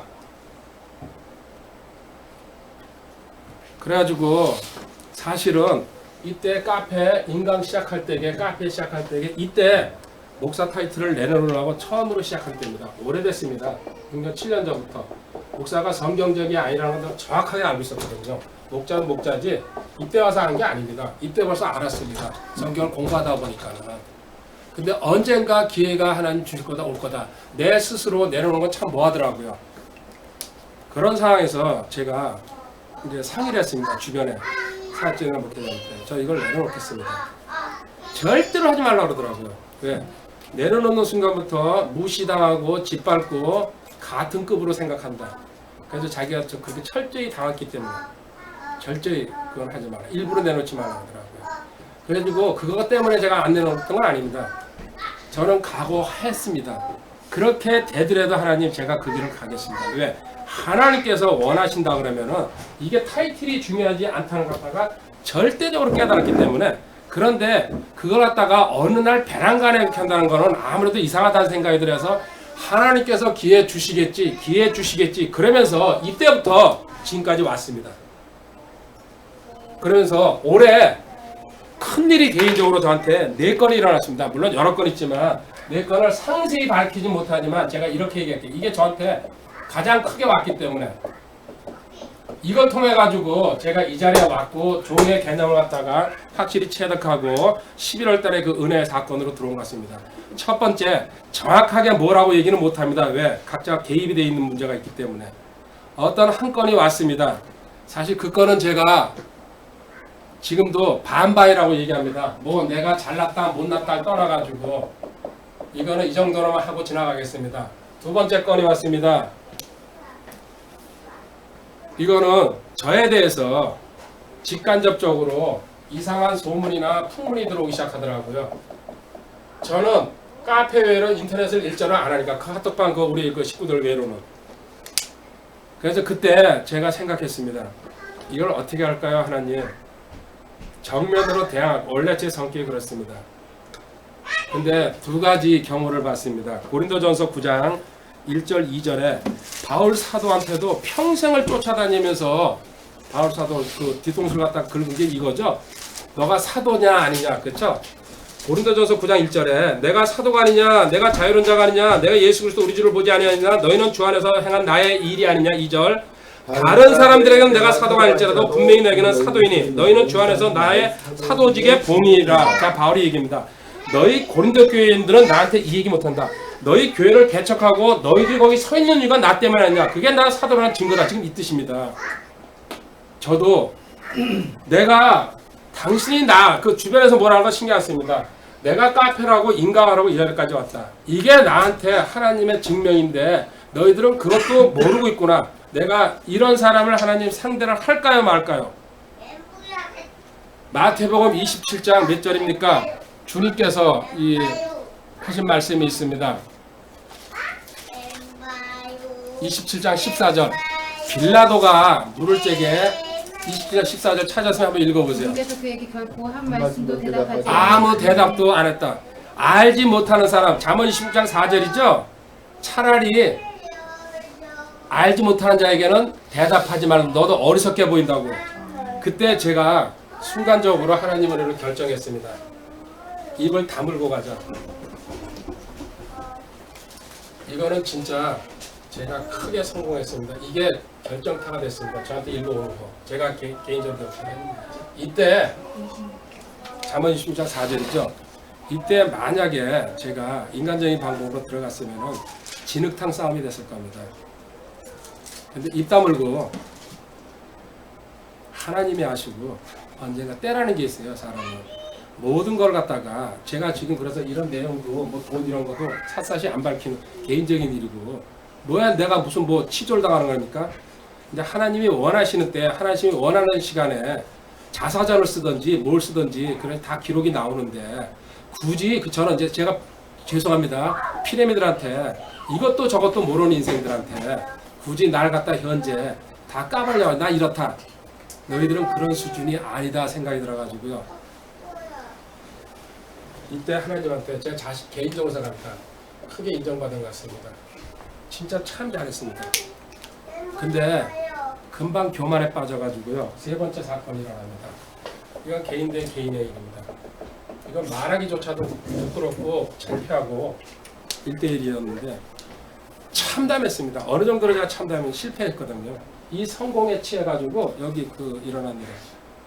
제가 맨날 며칠을 가슴 아파하고 제가 평생 동안 20년 동안 짓고 가슴 아팠던 게 이날 이 며칠 동안 그 정도로 후회가 되고 그 정도로 제가 못난 모습 보였고 추악했고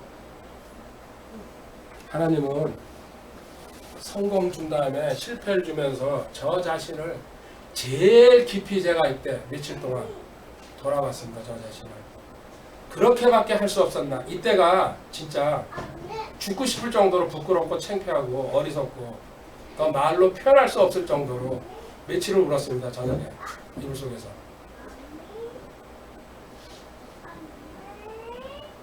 하나님이 제 모습을 그대로 보였습니다. 너 여기서 성공했지? 그래서 네가 반반이라고 그랬지? 성공했지? 너 이런 인간이다. 원래 근본적으로 인간은 내가 손대지 않으면 변화될 수가 없다. 성공도 내가, 실패도 내가 개입한다고 하다가 절실하게 깨닫고 하나님 없이는 갈 수 없다는 거. 그리고 내 자신이 살 수 없다는 거. 그리고 네 번째 사건을 만납니다. 이거는 말 그대로 공동체 대 공동체 일입니다. 거의 비슷한 무렵에 거의 동시에 같이 다 일어났습니다. 사실은. 근데 이거는 실패할 뻔하다가 올라섰습니다. 참 다행입니다.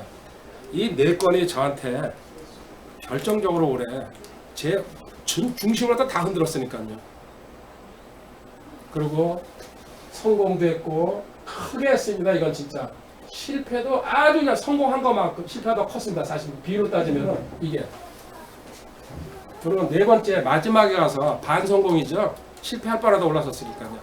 이 네 가지가 뭉쳐가지고 11월 달에 하나님께서 너 이제는 나 없이는 절대적으로 갈 수 없다는 거. 11월 17일입니다. 그때 절절하게 무릎 꿇었습니다. 하나님 종으로 살겠습니다. 그리고 제가 지금까지 목사라는 타이틀을 가지고 연연하면서 어쩌면 왔는지도 모릅니다. 넘들이 불러주고 어쩌면 대우받을 수 있다는 저것 때문에 이제 그날 확고하게 제가 결정했습니다. 하나님 올해 안에 이건 내려놓겠습니다. 어느 기회가 오면은. 근데 그냥 내려놓는 것보다는 저 나름대로 어떤 상황을 하나님께서 만들어 주실 줄 믿습니다. 그리고 정식으로 졸업하고 이제는 하나님의 종으로서 그리고 필요하면은 호칭은 성경에 나와 있는 장로로서 그리고 형제로서 하나님 가겠습니다. 여기다가 마음속으로 결정하면서 날짜만 오기를 기다리고 있었습니다. 참 11월 17일 저한테 개인적으로 이런 과정을 겪으면서 저가 성장해 왔습니다. 여기서 청직에서 멈출 줄 알았어요. 일로는 안 내려가고 싶었어요. 사실은 종이라는 개념 자체가 듣기 싫잖아요. 솔직히 이게 가장 좋은 거지만은 다시 얘기해 볼까요? 성경에서 세 가지 역설을 제가 많이 얘기했죠. 주면은 받는다. 이거는 배웠습니다. 여기서 그죠? 네가 나누면 뿌리면 받는다는 거. 근데 죽으면 산다 이거는 잘 몰랐어요. 이건 말로는 되지만은 내가 죽었는데도 어떻게 죽어야 돼? 자살해야 돼? 이거는 여러 가지 생각을 할 수밖에 없잖아요. 그죠? 이거는 체험하지 않고. 그 다음에 낮아져야지 높아진다.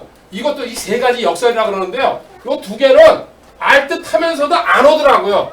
근데 11월 달에 이걸 갖다가 이제 깨달은 겁니다. 이걸 깨달으니까 이게 그대로 들어오더라고요. 체험으로 깨닫다 보니까 네가 낮아져야지 높아진다. 주님께서도 가장 낮은 이론으로 제가 교리는 얼마나 가르쳤습니까? 근데 내 자신은 요거는 확실히 이 아파트 살면서 깨달았는데 주면은 받는다는 거 하나님께서 펼쳤다가 다시 뒤로 돌려준다는 거 정확하게 깨달았는데 죽으면 산다 낮아지면 높아진다 이건 반백기 그리고 이거는 그냥 거의 성인들이나 하는 거다 이런 생각했어요. 근데 이거를 11월 달에 깨닫는 계기를 하나님이 주시면서 이제 너 뭐 할래? 조용하겠습니다. 그래도 목사 하지 말래? 안 하죠. 저 거의 7년 전부터 이거 안 하겠다고 집에 여러 번 얘기했습니다. 집사람한테는 아무 필요도 없는 것입니다. 근데 어거지로 등 떠밀려가지고 지금까지 왔는데 오늘 정식으로 내려놓습니다. 다시는 저 목사라는 그 말 자체도 쓰고 싶지도 않고 그렇게 기억되고 싶지도 않고 하늘나라로 와서 하나님도 목사라는 소리 절대로 안 합니다. 인간이 만들어 놓은 직책이기 때문에 이제 마무리하러 들어갑니다. 11월 17일 날 고린도전서 3장 21절부터 23절 이 말씀으로 제가 충격을 처음 받았죠.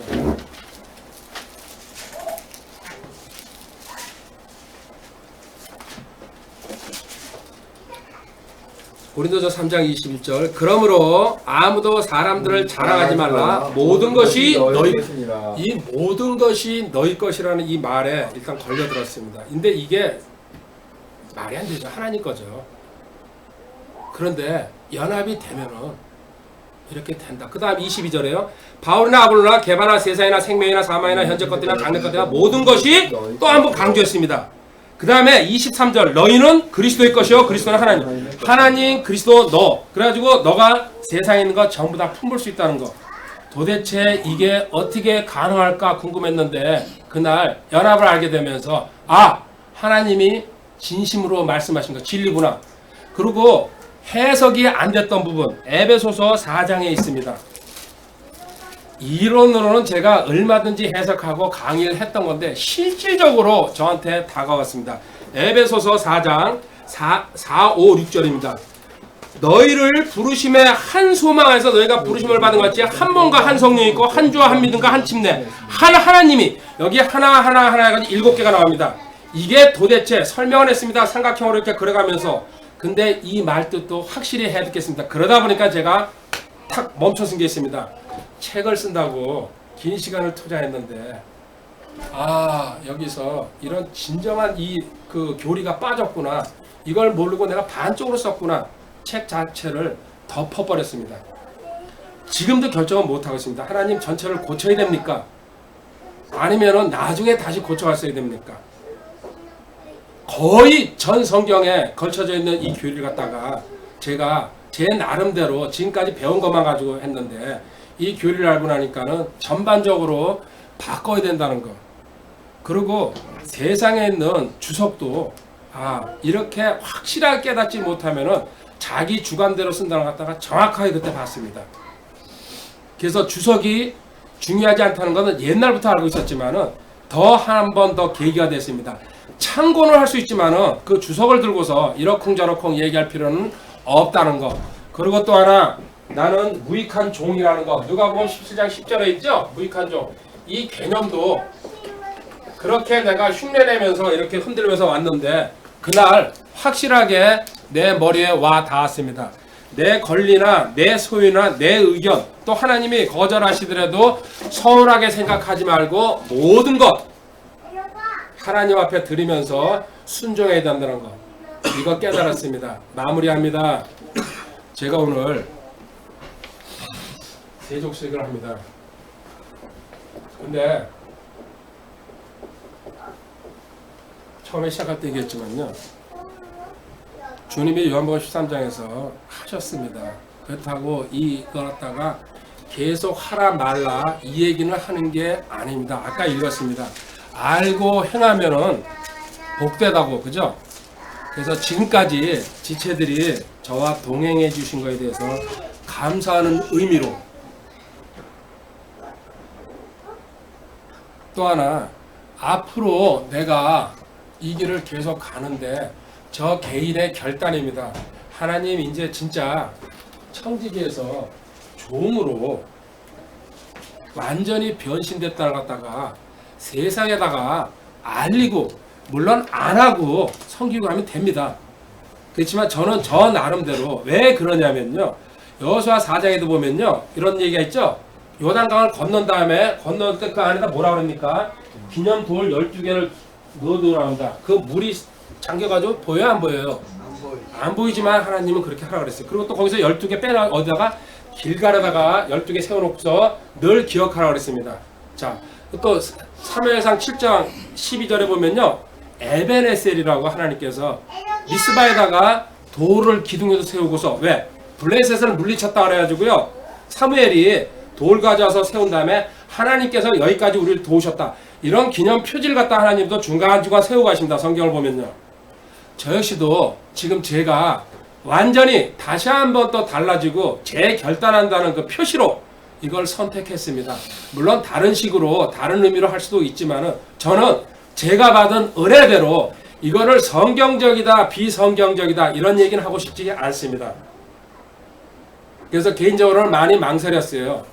굳이 남들도 안 하는데 그런데 하고 안 하고를 떠나가지고 주님도 하셨어요. 그리고 자기 제자들한테 그러면 저 역시도 지금까지 지체들한테 제가 잘못한 거 또 사과도 하고 또 그 내가 실수한 거 이런 부분도 다 오늘로써 정리하는 그 의미 가지고 그리고 내가 이제는 진짜 종의 자세를 가지고 그리고 혹시나 이 다음에 아니 나한테 세족시 가면서 그렇게 해놓고 왜 지금 이렇게 삽니까?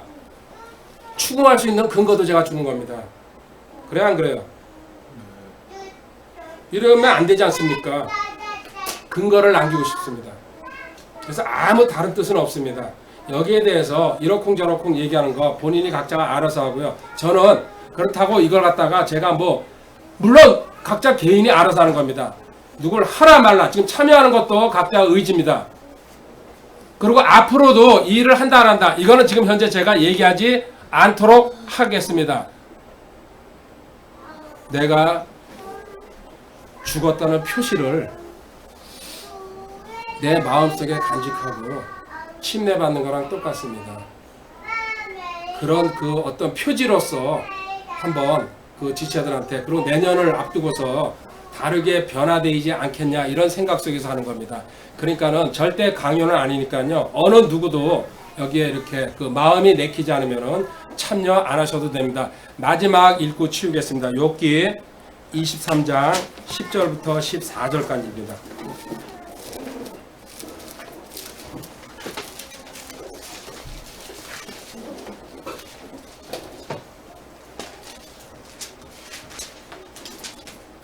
제가 10절 읽겠습니다. 11절 읽으세요. 욥기 23장 10절. 그러나 내가 가는 길을 그분께서 아시나니 그분께서 나를 단련하신 뒤에는 내가 금같이 나오리라. 내 발이 그분의 발걸음을 붙들고 내가 그분의 길을 지켜 치우치지 아니하였으며 내가 그분의 입술의 명령에서 돌이키지 아니하고 내게 필요한 음식보다 그분의 입의 말씀들을 더 귀히 여겼도다. 오직 그분은 생각이 한결같으시니 누가 그분을 돌이킬 수 있으리요. 그분께서는 자신의 온이 원하는 것 바로 그것을 행하시나니 같이 읽읍시다. 14절. 그분께서는 나를 위하여 정하신 일을 이루시느니라. 그분께는 그러한 일이 많이 있느니라. 그분께서는 나를 위하여 정하신 일을 이루시느니라. 아멘. 청지기는 그 일 이루기 위해서 갑니다. 그래서 한 점 부끄러움 없이 이 일을 할 것이고 그리고 앞으로도 제가 이렇게 걸어온 길 잠시 보였습니다. 이 다음에 또 기회가 되면은 좀 더 자세히 좀 더 세분화시켜가지고 이야기도 할 수 있을 것 같습니다. 오늘을 기점으로 올 한 해 던져버리고 어느 누구를 원망하거나 이렇게 또 뭐 어떻게 하고 싶은 생각은 없습니다. 오직 바울사도처럼 앞으로 가는 데만 신경 쓸 겁니다. 대신 아까 얘기했습니다. 두 사람이 합의하지 않고는 어찌 동행할 수 있느냐. 다른 얘기로 할게요. 누구는 천동설을 주장합니다. 누구는 지동설을 주장합니다. 각자 믿음의 분량에 따라서 그러면은 왜 설명 안 해줄 경우도 있습니다. 왜? 아직 들을 수준이 안 됐기 때문에 제가 얘기를 안 하는 겁니다. 근데 자기가 자기 수준에서 넘치는 사람들은요 자기 거 붙들고 합니다. 왜 그럴까요? 세상에서도 똑똑하거든요. 근데 그 사람 하나 더 배웠죠? 성경까지 알면요 더 똑똑해집니다. 세상 사람들은 성경을 모르거든요. 우리 성경까지 압니다. 똑똑 안 할 수가 없습니다. 근데 그 똑똑이 꺾어져야 됩니다. 꺾어지지 않으면은 자아 절대로 처리 안 됩니다. 기도하겠습니다.